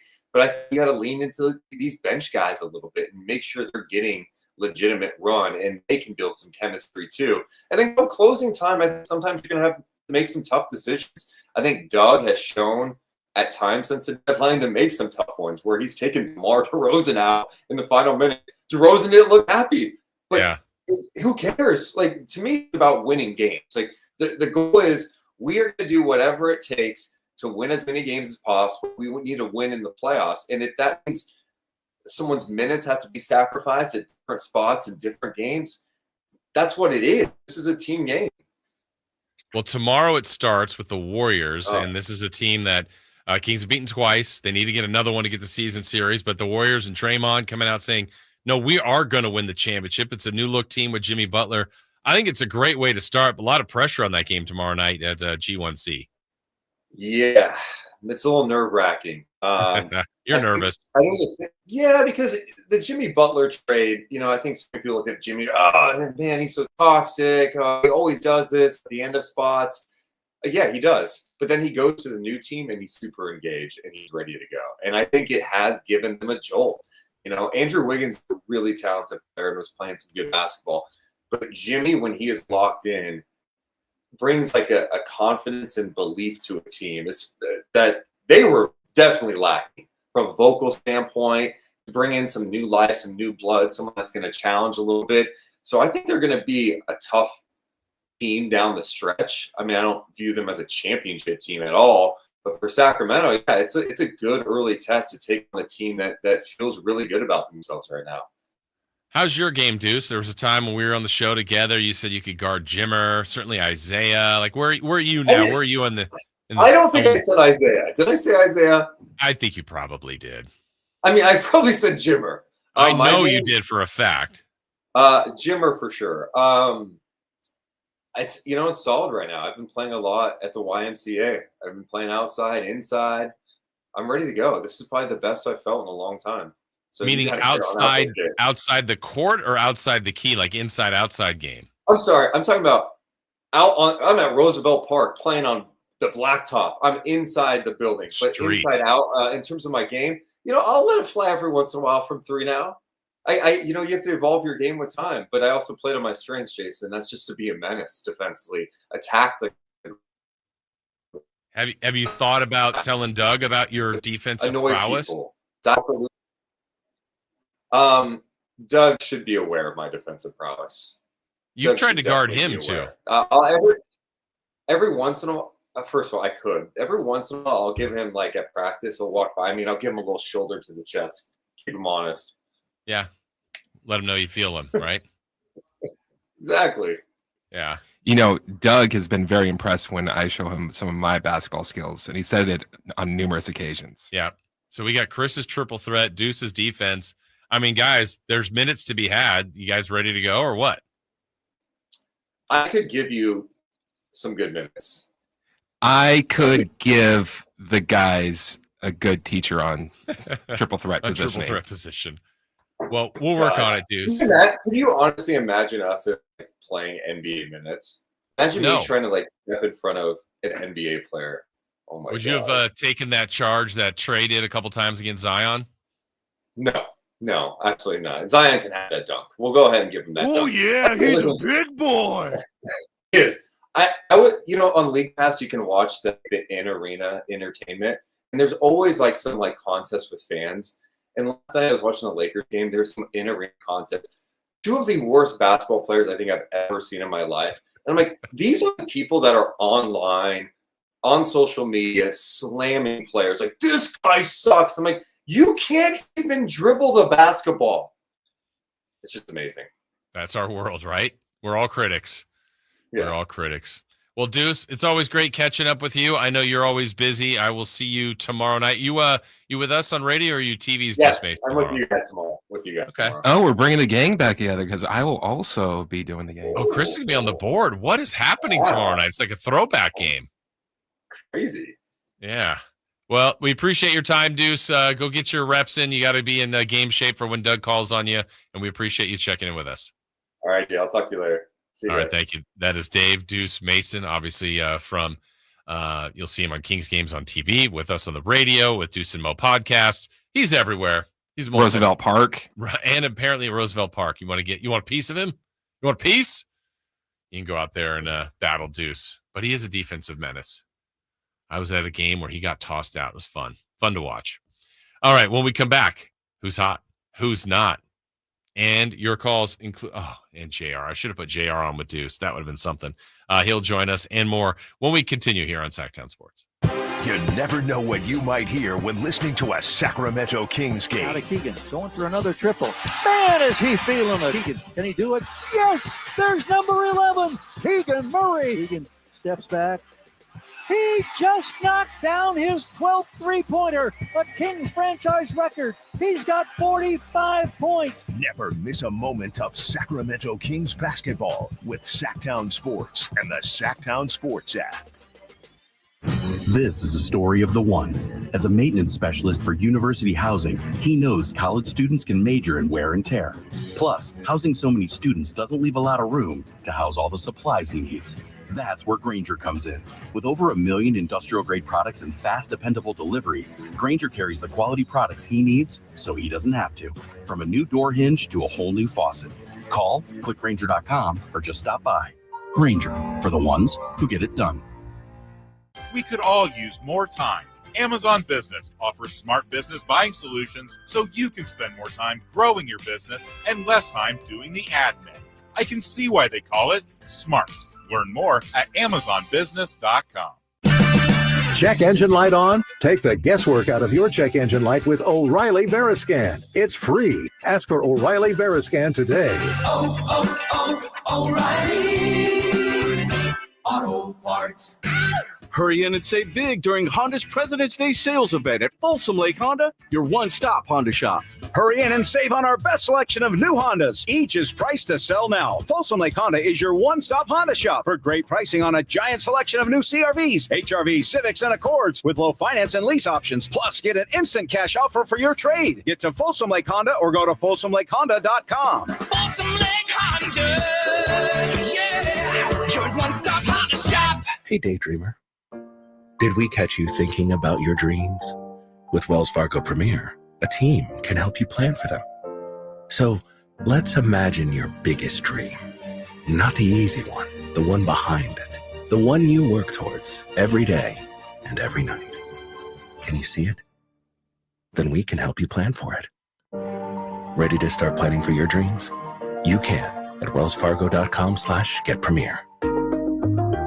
Finally, an easy way to find home improvement contractors. Just visit subcontractorsunited.com and simplify your search for home services professionals. From cabinets to windows, roofing to plumbing, Subcontractors United is an easy, simple way to find and hire a home improvement contractor. And you never have to give up personal information. So no harassing phone calls like you get from those other websites.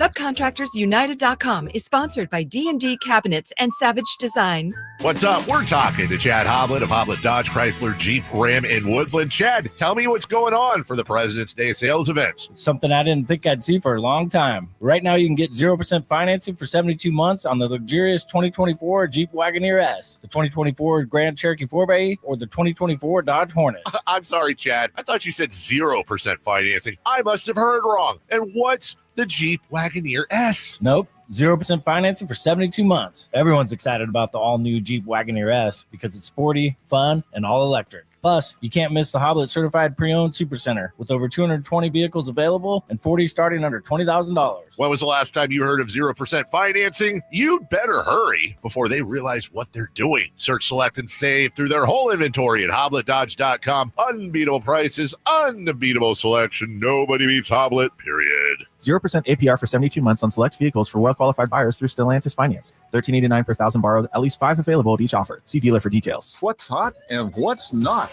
Brought to you by American Energy Heat and Air, making the uncomfortable comfortable. Head to AmericanEnergyAir.com to find out more. What's hot? Yeah, hot. Real hot. And what's not? It's not good. Brought to you by American Energy Heating and Air, Sacramento's complete heating and cooling company, and second opinion partner. Well, let's find out the answer to those questions. Who's hot and who's not? Chris, let's start with who is hot. LeBron James. Wait, that LeBron James? That LeBron James. He's had 6 games straight with at least 18 points, 6 rebounds, and 6 assists. Other than James, there have been 5 such games in total by players 40 or older in the NBA. 3 by Michael Jordan, 1 by Karl Malone, 1 by John Stockton. And now LeBron. And they lost. Huh. Well, that's who's hot. Who's not? I actually have 2. Yeah? You go with Door number 1 or door number 2? Let's start with door number 1. LeBron James. In his career with the Lakers, LeBron is 1 of 29 on game-tying or go-ahead field goals in 5 seconds or less. Seriously? Yeah. The last time he made a shot like that, 2020. That might have been, if I remember right, I'm going to say it's Cavs and Wizards. No, this is with the Lakers. Oh, he did it for the... Okay, so then before that, he's only done it 1 of 29? That's his career with the Lakers. Oh, with the Lakers. I got you. Okay, but before that, I was remembering Cavs, Wizards. There was like a full court pass. He caught it like in front of the bench, turned and fired, banked one in. It was just incredible play. All right, so 1 of 29 is the Lakers. What's door number 2? Oh, you want door number 2? I do. Luka Doncic. Oh. In his career with the Lakers, he is shooting 35% from the field, 21% from the three-point line. Hey, but free throw lines were, it's free shot, 58%. Luka? Yeah. But he is averaging 4 turnovers a game. Oh, okay. So there's that. He's got that going for him. Just wait till he gets in shape. Or is that going to happen? I don't know. Oh, yeah, he's a big boy. All right. There's who's hot, who's not. Kind of a Lakers edition, and I was okay with it. I was okay with that. JR. Good morning, JR. JR. Hello, amigos. How are you?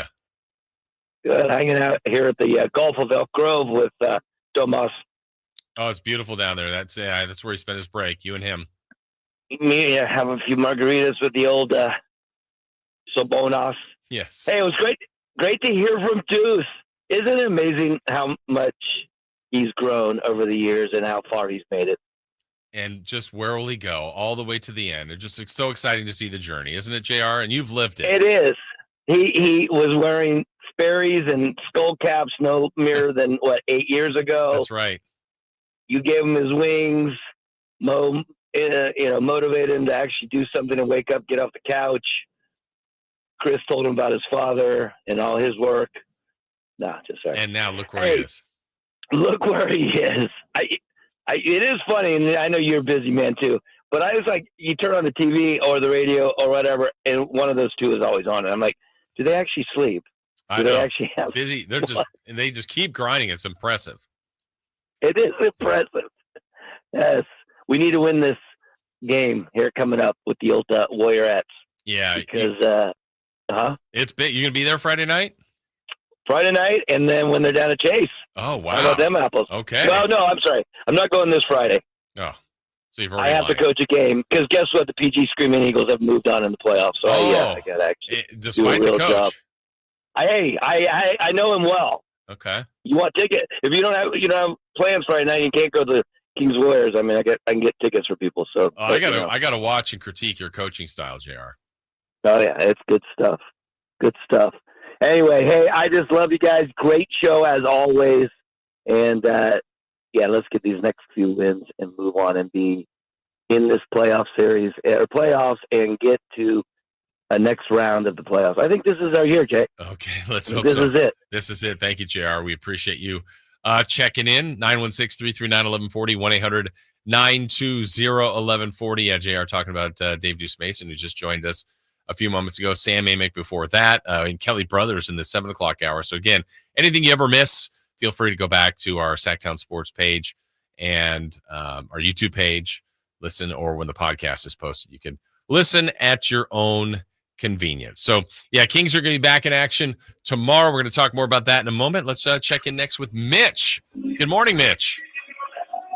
Good morning. How you doing? Good. How are you? Michael. Yeah. Jason and Chris. Hope everything's well. Everything's great. Didn't make a lot of sense when they drafted Devin Carter. I mean, bigger guys you could have drafted. Now they sent him down to the G League. I'd rather see him play than Fultz. And whatever happened to Omar Robinson? I don't see him playing on any other team or the G League. 6'10" guy, hard to come by. They are hard to come by, and you've got a little bit of a bad connection. Thank you, Mitch, for that. As far as Robinson, yeah, he was a guy that was on the list of the Kings roster to begin the year. They moved on from him. Fultz, I'm going to watch the Fultz Carter situation, because I do think the Kings need some help in the backcourt. And even if by sending Devin Carter down to get him some more reps in the G League, I don't look at that as anything. I don't look at that as a negative. I know that could be the perception there. Think about when Carter first was coming to the team this year after the injury. He got a couple of games at the G League and he actually killed it. And I think he came in with confidence, and then he started his first couple of games in the NBA. He was playing okay. And I think he's lost some of that confidence, some of the things that he can do, and he's just not getting that many reps. And they're not in a time right now where they can experiment. They've got to have more of a known quantity. So I think right now, even to this date, that's still Markelle Fultz over Devin Carter. Doesn't mean that Carter can't get there. He's just not there right now. And I don't think this team is in a, hey, let's learn a trial by fire situation. They need results. And I think if Carter starts to do that in practice and or games, then yeah, he'll get those reps. But if not, I think that's an opportunity here for Fultz as a backup to help solidify that group, to help relieve Malik Monk some, and to give this team another look, a different type of guy, maybe another perimeter defender and an offensive player. You want more two-way guys on the floor. And as Deuce said earlier, kind of their starting five, for the most part, is more offensive-oriented guys. They do have some guys that can play defense, but more of their defensive players are off the bench. And so I think they still got to find the mix and match of the right pieces to put together to get the most out of their bench and that starting unit, and to obviously try to maximize the amount of wins they can get. So thank you for that, Mitch. We appreciate that, but I still look for more of Fultz going forward over Carter. All right, the final hour of the show coming up. In the last hour, we will have crosstalk with Alan Stiles and celebrity birthdays to wrap things up. We will tell you what to watch because the NBA started last night, but more of it's back in action today, including the Kings returning to action tomorrow. We'll look at that against the Warriors, and the one game in the league last night in the NBA. We'll kind of look back at the Lakers and the Hornets. All that in our final hour straight ahead here on Sacktown Sports. The only place you'll find Malik Monk is Sacktown Sports. Oh my, what an athletic move that time by Malik Monk. Hey Sacramento, it's Malik Monk, and you're listening to the home of the Sacramento Kings, Sacktown Sports. Your local sports leader. Require an online consultation with a healthcare provider who will determine if appropriate. Restrictions apply. See website for details and important safety information. Price varies based on product and subscription plan. Hey guys, let's talk ED, because millions of men experience it, but not everyone can access or afford treatments like Viagra. Well, Hims can help. Through Hims.com, you can get a full range of treatment options for ED, including daily or as-needed meds through a 100% online process. It all starts with an online intake form. Get started at hims.com/joy. And from there, a medical provider licensed in your state will determine if ED treatment is right for you. If prescribed, your medication is shipped to you for free. Find the ED treatment that fits your needs with options up to 95% less than the brand names. Millions of men experience ED, but Hims can help. To start your free online visit and save up to 95%, go to hims.com/joy. That's hims.com/joy for your free online visit. HIMS.com/JOY. Sun is shining, the chairlifts are spinning. That's right, stellar weather here at Palisades. What are you waiting for? Hop in your Toyota and head on up here. I'm Johnny Mosley, and this is your Thursday Toyota Tahoe Report. Thanks, Johnny. It's warming up here in Tahoe. Today we got a high near 40 degrees and sunny skies. Clear skies tonight and tomorrow with a high up to 47 degrees. This report is brought to you by your local Toyota dealers. Toyota, let's go places. Wednesday, March 5th, Sacramento is where the best wrestle as All Elite Wrestling presents Dynamite and Collision, two of professional wrestling's biggest shows all in one night. Be there live as AEW returns to Sacramento for the first time in 2 years for the final two shows before AEW Revolution. Let's get down to business. AEW Dynamite and Collision from Sacramento Memorial Auditorium. Wednesday, March 5th. Tickets on sale now starting at $20 at AEWTIX.com. Do I choose a Sleep Number smart bed? Can I make my side softer? Can I make my side firmer?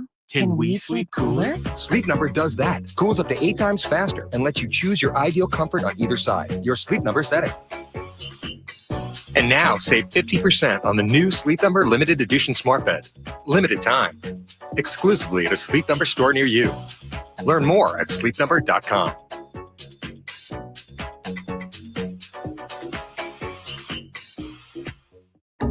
Progressive's Auto Quote Explorer lets you easily compare direct rates from different insurance companies, so you can be confident you're getting the right one, even if it's not with Progressive. Way more confident than you were when you bought that TV in the parking lot. It just happened to not come in a box or include a remote. And when you finally managed to turn it on, all it displayed was the menu of Grumpy's Tacos. So use Progressive's Auto Quote Explorer and be confident you're getting insurance that's right for you. Progressive Casualty Insurance Company and affiliates. Not available in all states or situations. Prices vary based on how you buy. At Stockton Honda, we know how to honor a great deal. Like right now, during our President's Day sales event, you can find star-spangled savings on some of our best models. Why not stop in today and see for yourself? Save thousands with low APR financing and great lease rates on over 500 new Hondas at Stockton Honda. Anytime, anywhere, it's all here. StocktonHonda.com. KHTK HD1 Sacramento, KYMX HD3 Sacramento. From the Power Business Technology Toshiba Studios, Sacktown Sports 1140.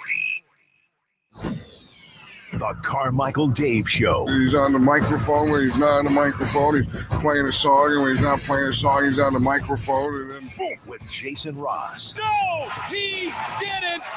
Yes, he did. Call or text at 916-339-1140. It's the Carmichael Dave Show with Jason Ross on Sacktown Sports.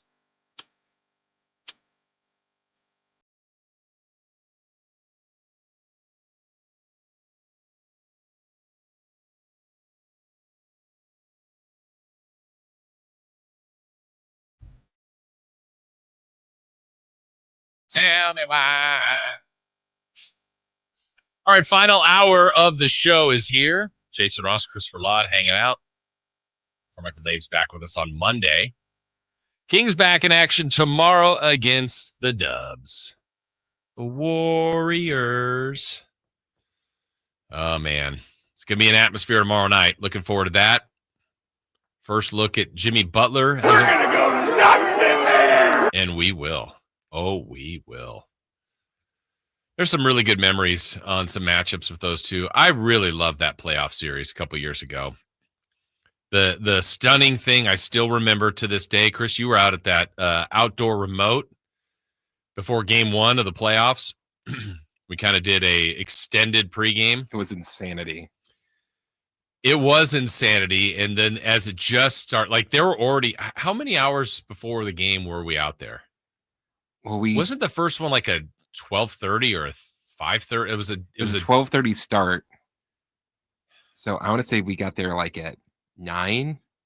I think we did a show outside from like 9 to 11. Yeah, then it would have been game night. Yeah. And then the pregame. So yeah, so 9 o'clock, I'm thinking, well, it's pretty early. It's 9.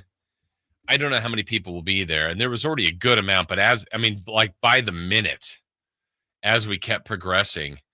And then the thing that surprised me most and still has to this day, and I was so proud of Kings fans, because that was a hot ticket. We knew it would be, but I thought, oh, man, it's still going to be probably, I thought it would be about 75 to 80% Kings fans versus whatever, 20% Warrior fans. And when we're doing that pre-show, I remember telling you, Chris, I'm like, man, I just haven't seen, I've seen like a Warrior jersey. Well, the funny thing, I think you had to go in early. And I think it was Chris Watkins that finished off. Uh-huh. And so I'm telling him to wrap it up. And we cannot hear each other except the headphones. Oh, because at that point now people are gathered outside. They're doing chants and everything. But I was sure we'd see more Warrior fans. And I thought, okay, well, it's early, so maybe they're not here yet, but we'll see them inside. Then you get inside, and it literally was one of those things where sometimes you go, oh, there's a few here, but then when you really start to zero in, you're like, oh, there's a lot more. Oh, look at that section. Look at that row. There, like you could literally see, like, there's a blue jersey for a Warrior fan. Okay, there's one over there. There's another one maybe in yellow. But, I mean, you could just count by the hand of the amount of Warrior fans there. That was stunning to me. And the crowd was incredible. The series was a lot of fun. It was torturous as well. But that I would like to see a Kings and Warriors playoff series again. I would, obviously with a different result. And tomorrow night won't feel the exact same way, but there'll be some traces of that. You got two desperate teams looking to win, needing to win. Doesn't define the rest of their season if they don't, but it sets that tone for the second portion of the schedule. The Warriors are the team that publicly has come out and said, from one of their main players, their leaders, their vocal leader, Draymond Green, that I think we're going to win the championship. Then he corrects that and says, no, apologize, I lied. We are going to win the championship. So the first game you play after that bold of a statement, you need to bring it. And I expect a great performance by the Warriors. The Kings have beaten the Warriors twice this year. They just crushed them in San Francisco. And they kind of found a way to get the other win here. But we mentioned it earlier, the importance of the tone the Kings can set. Look, they've had what they needed. This is what they wanted. They wanted a break. They wanted some practice time. They're going to have that today. They got people healthy. You're on your home floor. There's no rest advantage for one side over the other. The Kings should feel good about the opportunity that they have in front of them to try to take on this Warrior team and start, like I said, their second portion of the schedule, their tone they're trying to set tomorrow. So I look forward to that. I look forward to what it looks like with Jimmy Butler. Look, missing Wiggins is going to be a big deal. He's played the Kings tough. He's been a good player for them. But Jimmy Butler provides a different element that I think what was missing from Wiggins, in that exactly what Draymond had stated. Just by adding Jimmy Butler is giving Draymond and Steph Curry, two players that have won a championship before multiple times now, the confidence that they can win every game they're in. And I can't even understate the value in that. And I know that sounds like a logical thing that everybody should have, but you don't. I mean, teams are going to go in when they're playing OKC or Cleveland or Boston and say, well, we got a chance. Of course you do. There's a difference than believing you're going in there to win. And I think that's what the Warriors used to do. Obviously, when they were winning, 70 plus and breaking the record, they believed they could beat everybody. And they should have. And they did. They did beat everybody all the time. But when you're a team basically the Warriors have been a 500 team this year. They're one above that now. And if that's the belief they now have, that's huge. Now you go out and support it. They're not going to win every game, but you try to back that up. And now think of that championship mentality all the time. I know that's something Doug Christie constantly is preaching for his team, to succeed in a championship mentality in practice, in arriving at the arena, certainly in the games, in everything you do as an organization. That's something that I know that Doug believes in. And that's something the Warriors have pulled off. So I'm looking to the importance of the first game back, the fact that it's Golden State, the fact that Steph, I believe, echoed those statements and like that, hey, look, Draymond's putting a little bit of the spotlight on us. Good. Put the pressure on us. If that gives us a target on our back, we're okay with that. We know how to handle that. Let's let that be our guiding light and our force going forward. And I think Jimmy Butler believes that way too. That's what part of, one, the trade happened. Two, he got an extension, but he wants to get a title too. So they want all of that, but can they execute that? So tomorrow night's our first look at what the Warriors believe they've got and what the Kings believe that they have. So I'm looking forward to it. I like games like that, meaning more than they're all important. But after that, the Kings play, I think the next two games are the Jazz, or the Hornets and the Jazz. And then it really locks in. I mentioned that earlier as far as the remaining schedule. 6 teams, they still play twice. So 12 of their 27 are against 6 teams. There's nobody they play 3 times yet left. They've got a 6-game homestand. Make it a 7-game homestand coming up in March, followed by a 6-game road trip. So basically half of their schedule remaining is that 2 big chunks of home and road stretch. So this is the spot they're in. This is the bed they've made. This is the team they've got. And like we said earlier, we had people saying, Mitch had called about Carter playing over Fultz. we're dealing with smaller details here. I mean, most of the impact on winning is going to be, I think, on the 8 to 9 guys that are regularly playing the rest of the way. And the starters are getting the bulk of the minutes. They've got to deal with the bulk of the production and the win-loss record. It's on them. I think sprinkling in the bench will be important, getting production out of that bench, which had been missing for a good portion of the first part of the season. But I think that depth has been addressed. It's better. And now just trying to get into a rhythm of, and I think there's something to that, of continuity in a season, knowing about in a game when you're going to come in if you're a bench player, and then becoming a master of your role. And the Kings have a lot of good players, but they've got to get all their roles identified and then work on mastering those roles. That's my belief on how this team can get better. Last night, the NBA did resume. We had action around the league, and Charlotte opened up with a nice win against the Lakers in L.A. Rebound, Vincent. Back to LeBron. 3 for the tie. No! And the Hornets grab the win in Los Angeles. Final score, 100-97. So a little bit of a surprise there. After the game, head coach of the Lakers, J.J. Redick, was asked about LeBron taking the final shot over Luka. There's some interchangeable parts in some of the late game stuff, and you as a coach, you're excited that you have two guys that can be the passer and be the guy who gets the pass. But felt like LeBron, particularly in the fourth, just found a nice rhythm and felt really comfortable with that, and we got two good looks. All right, one more from Luka on that as far as LeBron getting the last shot attempt of the game. Two of them. Yeah, I mean, it's both ways. He had it going, so obviously we're going to go to him. I think it go both ways. So one time it's going to be him, one time me. So I think it depends how the games go. Yeah, they'll sort that out, I guess. But Kings fans, you don't have to worry about that. Kings are done playing the Lakers, at least now in the regular season. All right, when we come back, we still have what to watch to get to. We still have Crosstalk with Alan Stiles and celebrity birthdays. But we mentioned this earlier with Kelly Brothers, and actually I was just walking down the hall. I heard our country station, Pat, Tom, and Cody talking about A's baseball coming to Sacramento. It's almost here. Hey, are you excited? Yeah, I am. I want to see if you share that excitement, what you're looking forward to, if at all.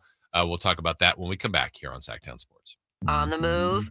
Got somewhere to be? Take Sacramento Kings basketball with you. The Sacktown Sports app will let you stay connected to your passion. Never miss a moment of Sacramento Kings basketball with the Sacktown Sports app. Hey, this is Greg Papa. Are you working through a major insurance claim? SunPoint Public Adjusters can help. SunPoint prepares, presents, and negotiates your claim with the insurance company, working only for you, making sure you get everything you're entitled to, not what just some adjuster working for an insurance company thinks you should get. Call SunPoint today at 888-247-7865 or contact us at sunpoint.us. SunPoint Public Adjusters, the gold standard in public adjusting. License number 2N14884. Hurry in and save big during Honda's President's Day sales event at Folsom Lake Honda, your one-stop Honda shop. Hurry in and save on our best selection of new Hondas. Each is priced to sell now. Folsom Lake Honda is your one-stop Honda shop for great pricing on a giant selection of new CRVs, HRVs, Civics, and Accords with low finance and lease options. Plus, get an instant cash offer for your trade. Get to Folsom Lake Honda or go to folsomlakehonda.com. Folsom Lake Honda, yeah, your one-stop Honda shop.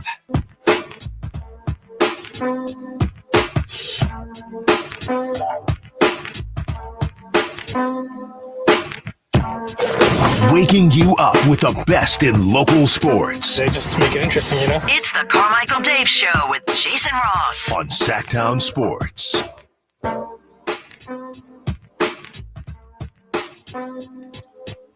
Well, the Athletics are going to be making their debut in Sacramento very, very soon.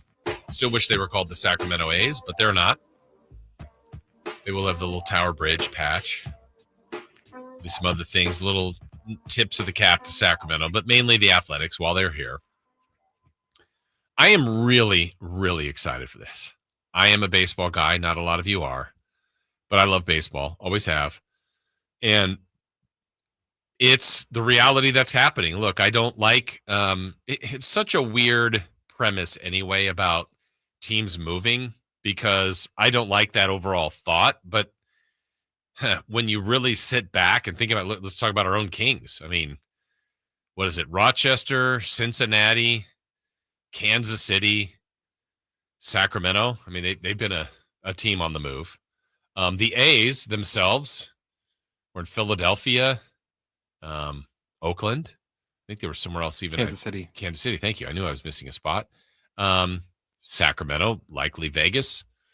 The Lakers, Minneapolis to LA. I mean, it's just that teams do move. It doesn't make that, hey, it's okay to get over it. No, I'm not. That's not my point.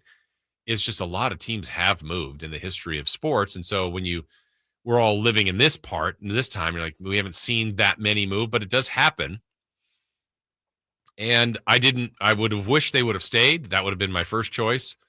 But once there's an opportunity for them to come here, I'm really looking forward to this. I was looking at, one, if you're an A's fan, I think that's certainly a different calling, because maybe you've spent years going to the Coliseum in Oakland and having your moments there and your memories that you will have with you forever. I wish they would continue. But the second part of it is you can now make some here. And unfortunately, if they ultimately end up moving on from here, which is what their path seems to be, then to Vegas. And that's tough. I mean, I do like, Chris and I think are both in the same spot. I don't necessarily, I would say I have a NFL team, though I do like some teams more than others. But I grew up liking the Raiders a little bit. And so I did not want to see them move from Oakland to Las Vegas. I have not been to a Raiders game in Vegas. I probably will at some point, but that stinks for that fan base. And then now you'll get new legions of Raider fans out of Las Vegas, and still maybe some stayed with them. Are you? What? Getting more fans, Raider fans in Vegas? Oh, that'll happen. Yeah. Oh, over right. time. I mean, it's not overnight, but I think that's going to be a generational thing. Like if the A's became permanent in Sacramento, that'll change then this 3 or 4 year window, don't you think? It would. Yeah. So that's what I mean. Like now when you have people But I would say if for some reason Sacramento had more away fans coming to the games, I think that would make it tougher for the city fans to embrace them. Yeah.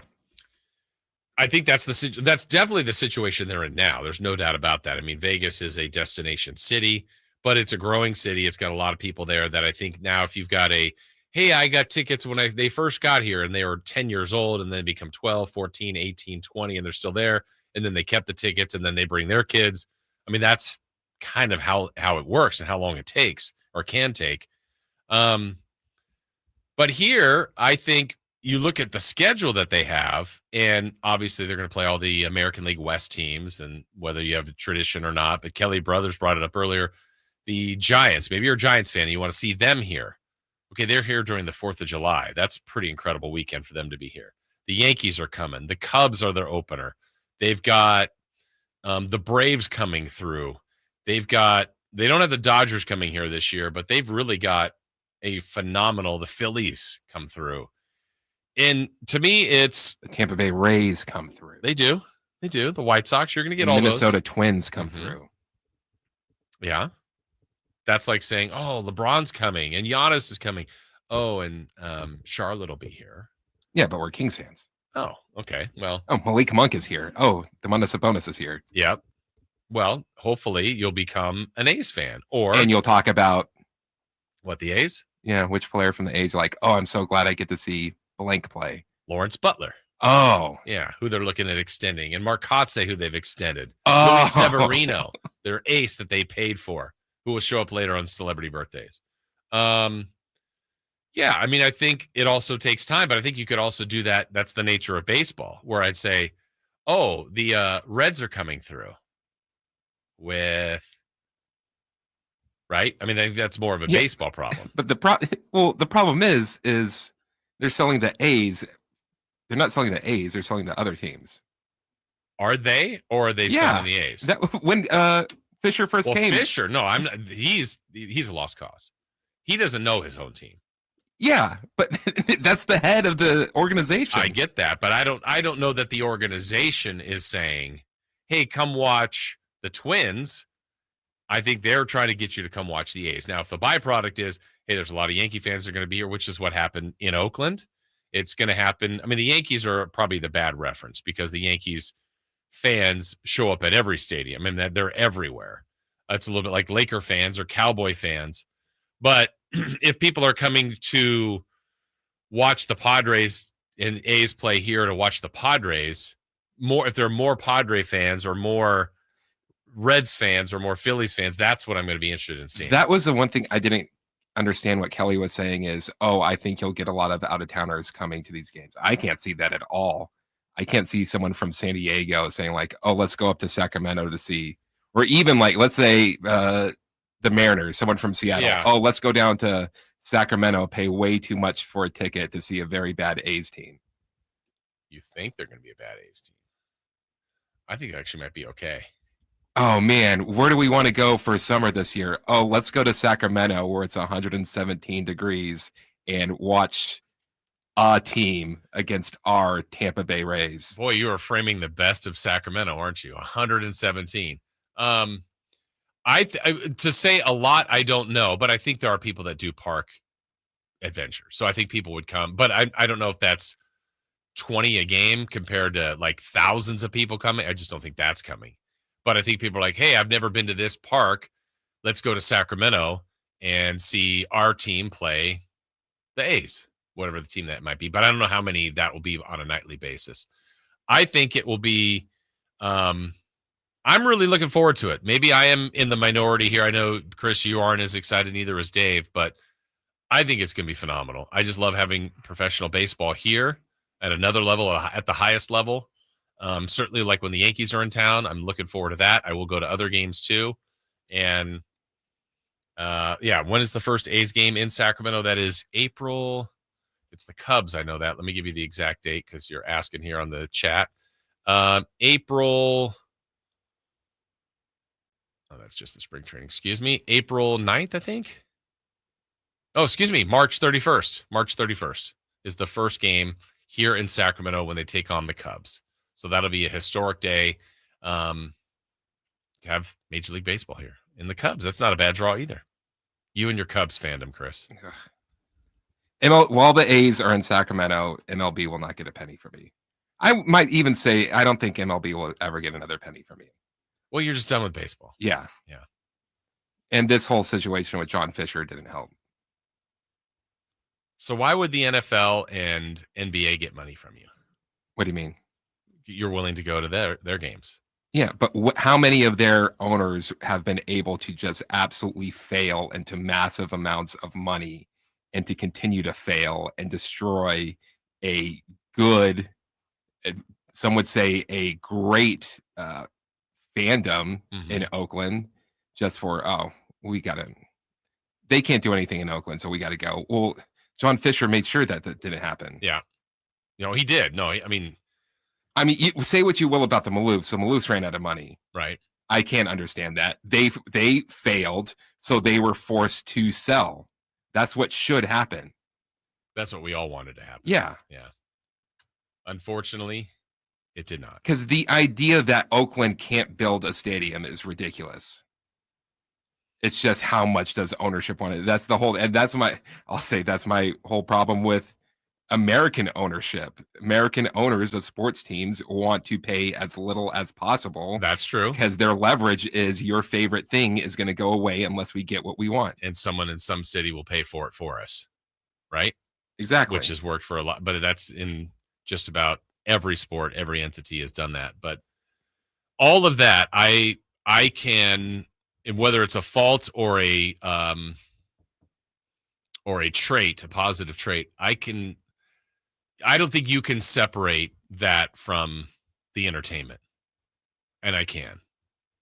I don't look at it. I just can't at you don't this want level. to. Yeah. And when someone, and you're not the only one, I've seen people, I'm not going to put another dime in John Fisher's pocket. I never think of it that way, but yeah, is that a fact? If I go to games, I would be, but I don't look at it that way. And when maybe that's a fault, like I said, or I separate that going, that's for my entertainment. I would like to watch baseball. I'd like to take family members and friends to a game and enjoy baseball here. As a byproduct, yes, there is a certain amount of money that's going into the ownership's pocket, but I don't think of that as I think when you start to go down that road, you could do that with absolutely everything and go, well, really, should I be watching this movie? Because you know what this company once did, and this is what I'm like, I just want to see the movie.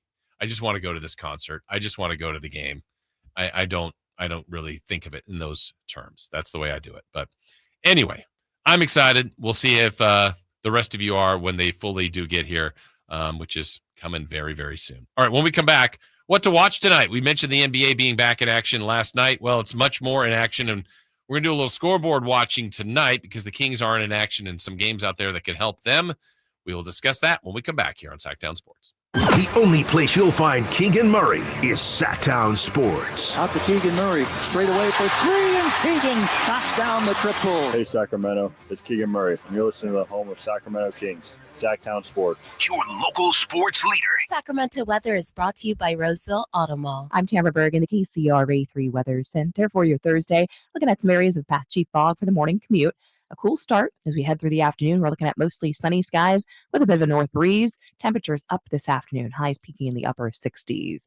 Get the latest forecast on the KCRA 3 News and the KCRA 3 app. There's only one place where you'll find thousands of top brand vehicles and a friendly staff. Find the perfect ride tailored to fit your budget and save even more when you shop the largest selection of certified and pre-owned vehicles online at RosevilleAutomall.com. The Roseville Auto Mall, driven to be the best. It was 1879 when the first President's Day was established, and it's been a holiday ever since. Hi, this is Frank LaRosa with a word about Naturewood Home Furnishings. I'm guessing when the Keys family opened the first Naturewood Home Furnishing store in 1948, a President's Day sale was not top of the mind. But the family probably celebrated the holiday with a picnic and a big slice of cherry pie. The store name Naturewood was selected to reflect the quality of the wood furniture for sale, and that focus on quality continues today with brands like Flex Steel, Trailway, Stickley, Fusion Designs, Stanton, and many, many more. The Naturewood Home Furnishings President's Day sale is the perfect time for you to find the right accent piece for your living room, a new bed for your bedroom, or to completely refurnish your entire home. See all the fine furniture and accessories on sale with Naturewood's President's Day sale.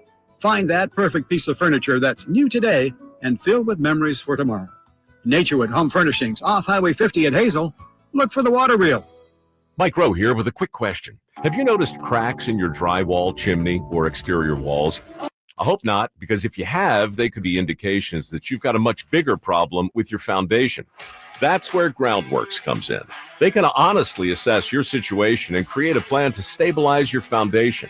Schedule your free inspection at groundworks.com/row. And while you're there, check out my latest dirty job. It's a good one.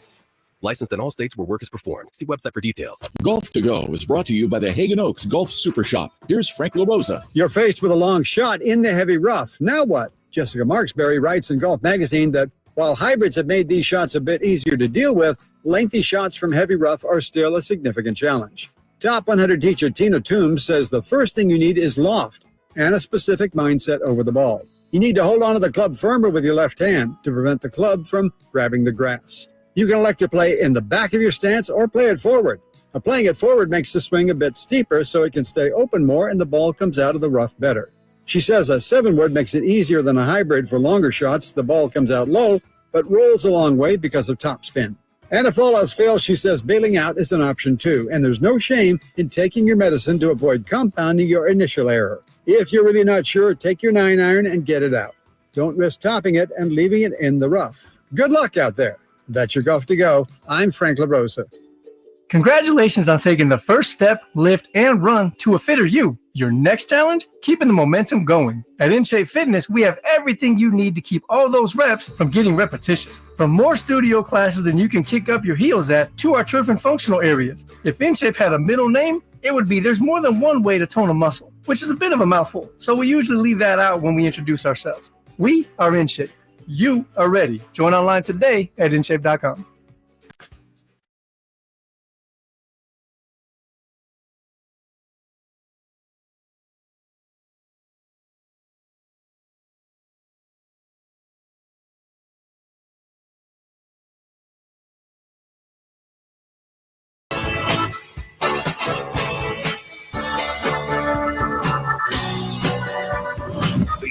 place in the morning to get your sports fix. Live and local. The Carmichael Dave Show with Jason Ross.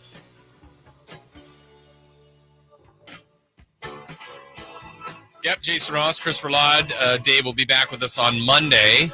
Let's see, cleaning up a couple things in our chat. I was talking to Sauce Castillo, said going to SAC in April or May, I'm going to take my dad to a game. And I said, oh, great, which one? He said, J. Ross, I'm not sure on the specific game yet. Any idea what ticket prices will be like? Well, you better get them soon. Let me see. I'm going to scout for you here, Sauce. So if we say April or May, that opening series is Chicago. Better save up. Then it's San Diego, followed by the Mets. Those are the first three homestand games. Man. Texas. Probably the most affordable, I would say, would be the end of April, which would be Chicago White Sox. Then in May, you've got Seattle. Good luck on the Yankees. That's Mother's Day weekend. The Yankees are here. And you got to see it set in May with the Angels and the Phillies. So those are about the first 5 or 6 homestands. And, yeah, I mean, obviously I think the opener is going to be highly anticipated, the first ever game. That'll be a tough ticket to get. And then Yankees, Mets, all the prime teams are going to be tougher. So you want Giants, Yankees, Mets. It's going to cost you. But if you probably want to just get to a midweek, let me go back to that White Sox series. Let me see when that was. I said late April. April 25th, 26th, and 27th. Yeah, and that's still a weekend, but you want to go maybe that week. You got Texas in Tuesday, Wednesday, Thursday, and Chicago Friday, Saturday, Sunday. I still love my favorite day right now that is kind of penciled in. I think it's the day, Chris, when Greg Papa was on, I think for his last episode, when he was joining us, he had said then, he goes, I'd never been to Golden One. I said, what? We got to get you up here to Golden One. Then I like to plan little events here. I'm still going to get Dave and his dad on a trip. But I said, Greg, circle Wednesday, April 9th.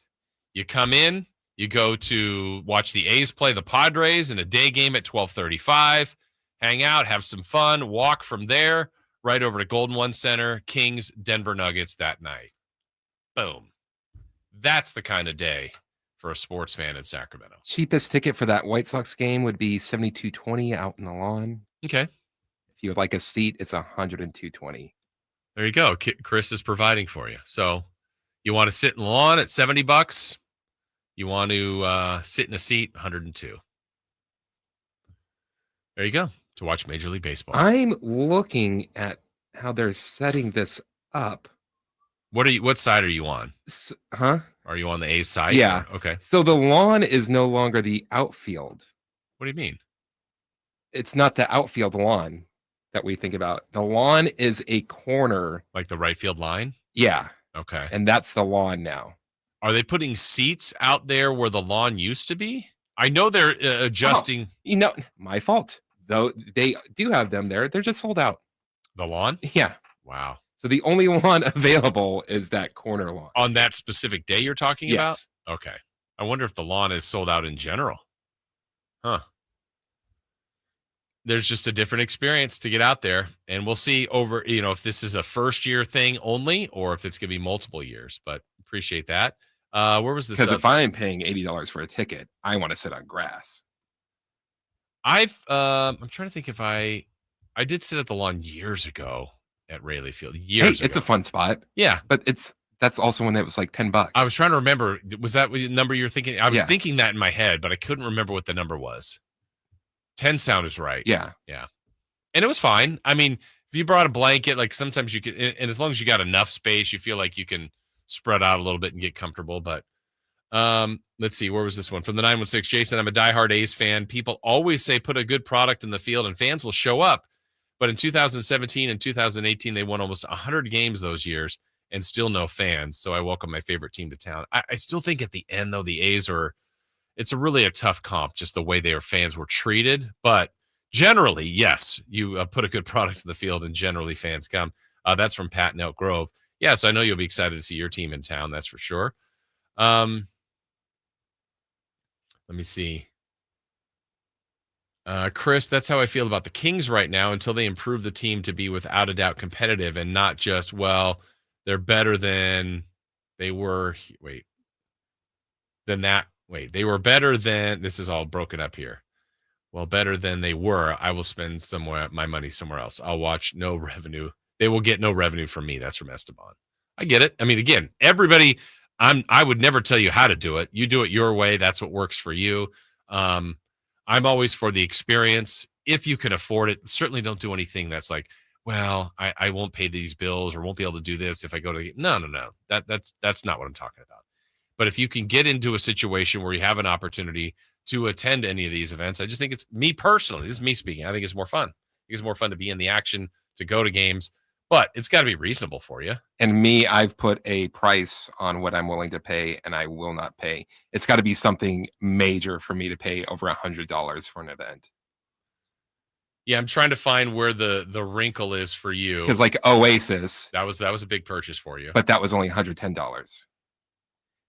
So now, if you were saying it was $300, I would probably say no. Okay, though you really want to see them. Yes, and it's more of, I mean, could you do 300? I could. You just don't want to. Yeah. Okay.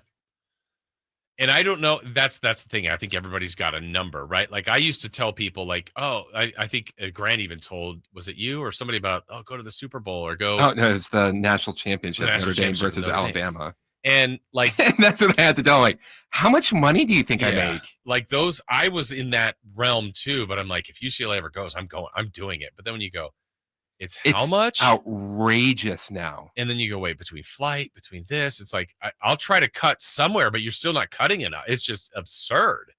And you're going, yeah, I could watch it at home. Wasn't there like a UCLA game this year or something that it's Penn State, right? Yes. Yeah. I almost went to that one, but I just, and that one, what I found out about, I was going to get an incredible hookup on tickets, which I was like, great. If I didn't, that was okay. Just the gouging of, like a not College Station, whatever the city is, hotels. It was like, for a hotel room, I'm thinking, okay, it's going to be marked up 200, 300, maybe. Okay. Like, and it was like 600 to 800. I'm like, but they're getting it. And you're going, okay, never mind. It's quite a journey to go for one day. Yeah. You don't have to suck every single penny out of us. Right.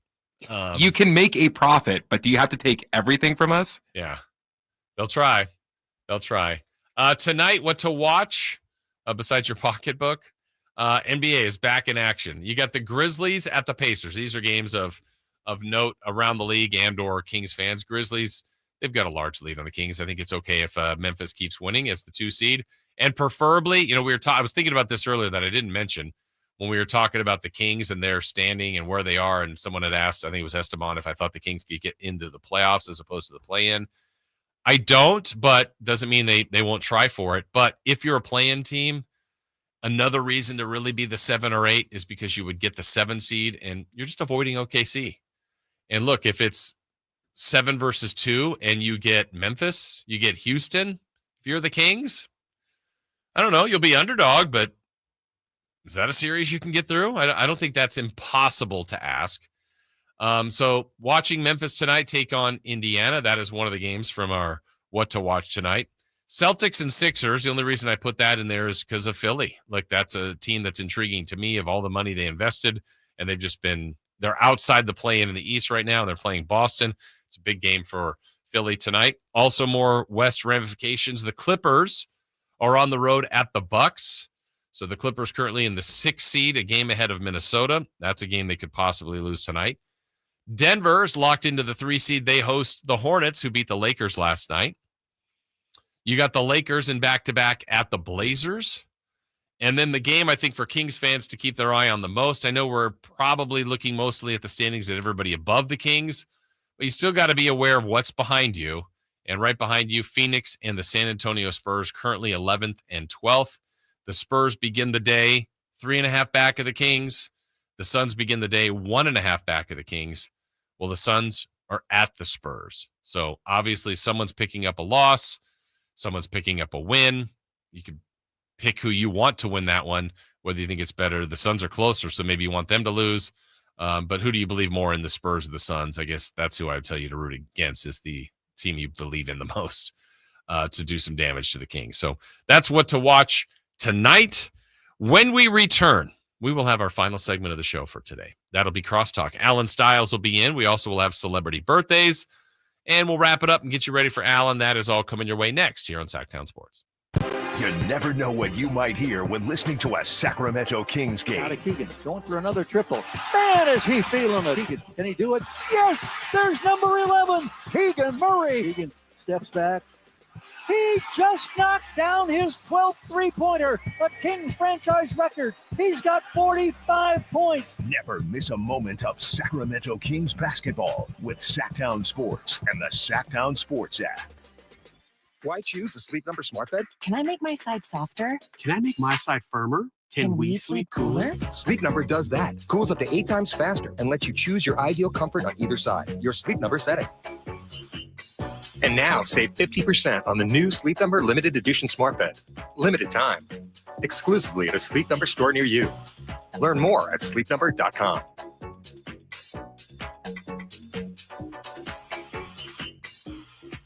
Progressive's Auto Quote Explorer lets you easily compare direct rates from different insurance companies, so you can be confident you're getting the right one, even if it's not with Progressive. Way more confident than you were when you tried online gaming. Who knew 12-year-old boys could be so mean? And where did they learn to swear like that? 2 hours of losing to these underage trash talkers, and you're starting to question if maybe you really should stick to pickleball and other boomer stuff. So use Progressive's Auto Quote Explorer and be confident you're getting insurance that's right for you. Progressive Casualty Insurance Company and affiliates. Not available in all states or situations. Prices vary based on how you buy. Sun is shining, the chairlifts are spinning. That's right, stellar weather here at Palisades. What are you waiting for? Hop in your Toyota and head on up here. I'm Johnny Mosley, and this is your Thursday Toyota Tahoe Report. Thanks, Johnny. It's warming up here in Tahoe. Today we got a high near 40 degrees and sunny skies.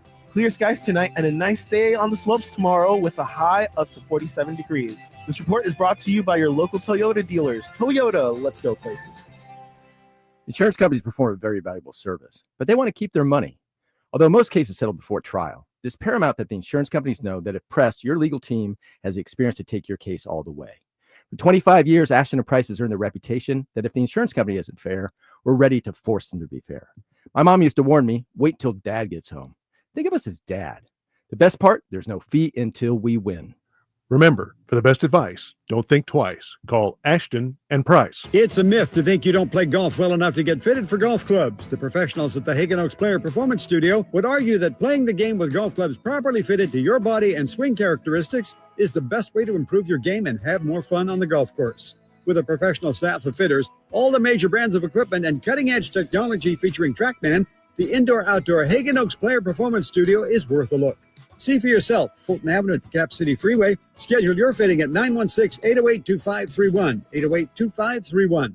Coach Doug Christie here for your truck headquarters, Folsom Lake Ford. Shop all your favorite models on sale now, like America's best-selling F-Series. Check out a huge selection of Mavericks, F-150s, and Super Duty trucks, or tech-filled SUVs like Explorers and Expeditions. Plus a huge selection of Broncos and Bronco Sports. All in stock now at Folsom Lake Ford in the Folsom Auto Mall. Right now, buy any new Ford with zero down on approval of credit. Save big with low interest finance rates. And Folsom Lake Ford always pays top dollar for your trade. Hurry to Folsom Lake Ford in the Folsom Auto Mall, a 6-time Triple Crown winner for sales and service excellence. That's why they are my trusted dealer, and they should be yours too. For 35 years and counting, come down and take a test drive today. Tell them Coach Doug Christie sent you, or shop online at FolsomLakeFord.com. Sacramento's premier country music festival, Country in the Park, is coming back May 16th and 17th at Cal Expo with Bailey Zimmerman, Billy Currington, Cole Wetzel, Nate Smith, and more. You'll enjoy food trucks, rock walls, and a mechanical bull, line dancing, and more. Single-day GA tickets start at $52 at CITPFest.com. Country in the Park, May 16th and 17th with the California Army National Guard. Find out more at CITPFest.com. It's time for the news of the day. The latest headlines, the biggest stories, hard-hitting analysis. Yeah, this is none of those things. And now, here's Carmichael Dave and Jason Ross.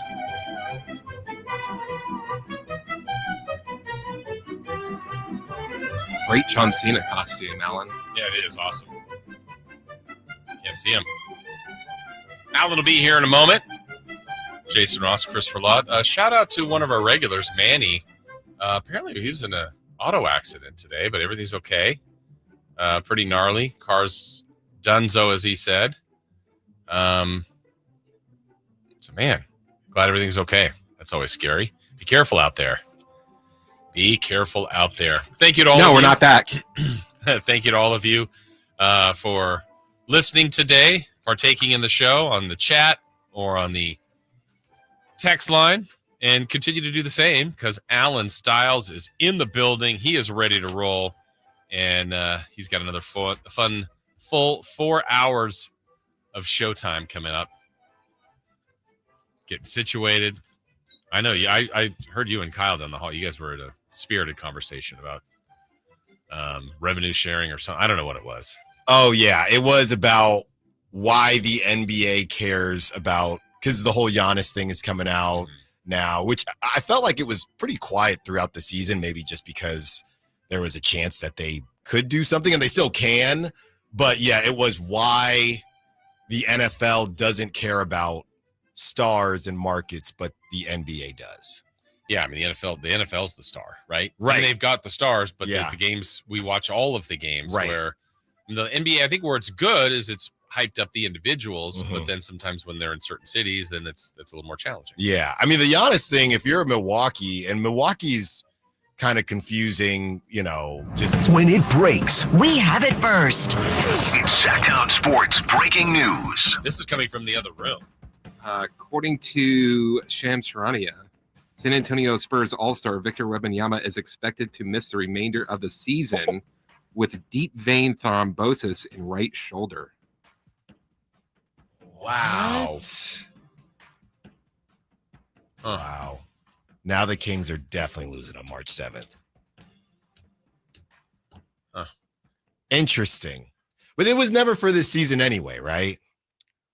Once it started the way it did. Right. I guess. I mean, if they were, what was he played, like 5 games? If they were 5-0 with Fox. It was never this.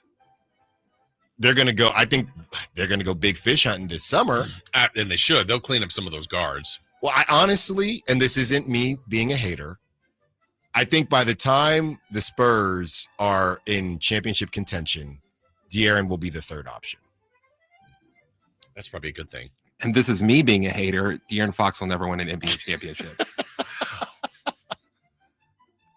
I think they're going to go big fish hunting. I think they're going to find whatever. Is that a wing? I don't know. But whenever that is, in 2 years, whenever it is, when they're in the conversation of, hey, they could do it, De'Aaron, dare I say, I just know he won't be the second option. Okay. Or is this a sign to come?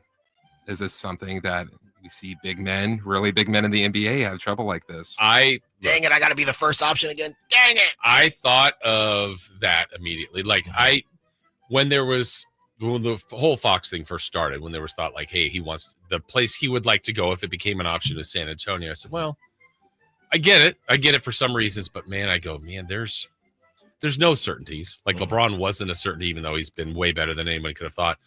But just the big man part. I mean, I think Victor will be a generational guy. Yeah.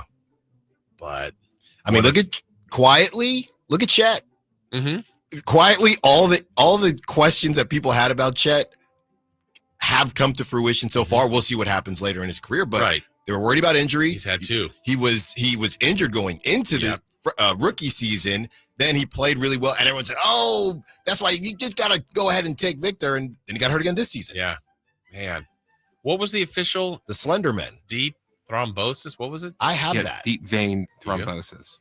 How are you doing with it? Are you out for the rest of the year? What is it also known as? A bone bruise? Blood clot. Oh no, that's serious. Oh yeah, no, I didn't. What is that even? Yeah, that's not even basketball, right? Well, you got to make sure everything's good because that's life threat potentially. But I'm saying that did not come from basketball. I don't know. I don't want to speak medically without. I thought you had a minor. Okay, not an A minor. Yeah, exactly. What's coming up today? Obviously, there will be some offshoots of. Oh yeah, well now our show's done. Yeah, so that's great. But we have Chris Biederman coming on of the Sacramento Bee. Might even get into a smidge of Niners with Chris, as you know, it'll be mostly Kings, but Chris can do it all. And we are breaking down what was the Brewers owner, what he said about, do I just owe you an entertaining product? You might be surprised at my answer, and you might not like my answer. So As of the that, entertainer yourself. that's what I'm saying. The way you're saying that, I have a feeling I'm going to hate what you say. I think I'll hate what I say, but he might be onto something. So we're going to spend some time with that, and the conversation about the markets, and of course breaking down the Kings and what they're going to be able to do. I do not feel we'll do it tomorrow. Okay, but I feel terrible about tomorrow. You don't like that game going in? Oh no. Okay, remember, Alan is the one saying this. Yes. Deep vein thrombosis occurs when a blood clot forms in one or more of the deep veins in the body, usually in the legs. It usually happens in the legs, and concern for blood clots are very serious, especially in old people. A young dude like Victor is a bigger concern. At least that's coming from the chat. So it's not good. Yeah. So, by the way, I'm not poking light at that in any way, but when Chris went, like, breaking news came from there, you and I were both kind of I had no idea what was coming next. Well, we know that, right, the trades are done. So unless he was having some fun with a Jaden Springer, a 10-day contract, or Isaiah. I was hoping not. Yeah. So, I never Isaac play with Jones. the breaking news button. Not like Dave. Yeah. Dave, it could be. I had 0 this morning. Hit the breaking news. Okay, this isn't breaking news. Yeah. All right. Ready for some celebrity birthdays? I'm ready. You ready? You were hot yesterday and then just fell off the cliff. You know, I spent some time at Sky River last night, and it was pretty similar. Yeah? What did you partake in? Little roulette. I know. I think, honestly, after last night, because on Instagram, I'll get the posts, and this has a 60%. That's not. But it's the first time I don't actually even play roulette right there. No, I know, but it was the first time I did it, and it didn't work. You were on the 40%? Yes, Damn, exactly. Alan, I'm from South Sac, and I didn't even get the invite. It was a media event. You did get the invite. I did not. Well, I got a DM, personally. Wow. I was at the Humidor. Oh, I did hear about that. Dave told me about that because I'm sure you got Yeah, invited. Dave's supposed to be there. I did not get invited. So DM, you know. Special. Yeah. Wow, if someone was inviting me, I could. No. To be fair, hold on now. To be fair, I got that invite because I went in December when you did not go. Okay. And when I didn't get the invite thing. for that. Which I wasn't invited to that either. But Yeah, I thought you were. No, we all got invited. We did? On email. Oh. Mm-hmm. Okay. I just went. Got free food. Gotcha.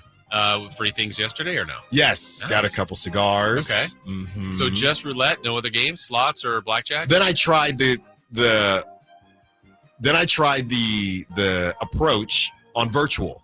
Okay. And it still didn't. Still roulette? Can I tell it to you really quick? Is it where you pick a slice of the wheel? No, let me tell you just real quick. So this one, it's a certain amount of cash, and you split the cash up, and you do it first, third, and third, first 12, third 12. Yeah. Okay, 2 on there, and then 1 on the first column, the closest column, and then 1 on the third column. Okay. And if you hit on both, you win $50. Yeah. Right. And the worst you can do, there's a few numbers you can't 6 hit. numbers, you'll lose everything. And a bunch of really what I've learned is a bunch of numbers you lose like $25. So both times I did it, I lost the $25. But the way the guy says it is you leave with 50 or 25. I'm like, no, you don't, because you put in more than that. You lost. Exactly. So I'm done. I'm done with that guy. I'm done with roulette. Until next time. Go and play blackjack with Chris and I. Well, Chris knows my spot. I'm hot. Mm-hmm. Cheesesteak spot. Sorry? Oh, yeah, you won there. That's like winning $50,000 anyplace else. All right, happy birthday here, as our birthdays are meant to be spent with family and friends. And our thanks to Crumble Cookies for helping us out with this. Let's go with Rihanna. Should have asked this yesterday with Sean Cunningham. How old? Is she? I think she's older than 4. Huh. I'm going to say 37. Yeah, I don't think she's a big 4-0 yet. I don't know, though. I'm going to say 40. We have a correct answer, and it's Christopher Laud, 37. Oh. Olivia Not Rodrigo. iconic. 23. 25. Alan's closer, 22. Miles Teller. Whiplash. Yes. Maverick. War Dogs. That's right. Top Gun 2. Where did he go? Oh, actually, he's in a new movie. I think he's on 36. Apple. Oh, yeah. 36. 36? No, 36? no, 35. 38. Chris is closer. Charles Barkley. 66. Anuaso. What? 64. What'd you say, Chris? 66. Alan's closer, 62. Last one, Justin Verlander. Oh, well. He is 41. Yeah, he's 41. He's 42 today. Oh. Good work, guys. Great work. Alan Stiles coming your way next right here on Sacktown Sports. Domantas Sabonis plays here. He finds Sabonis. Put the frosting on the cake. Put the cherry on the sundae. Sabonis with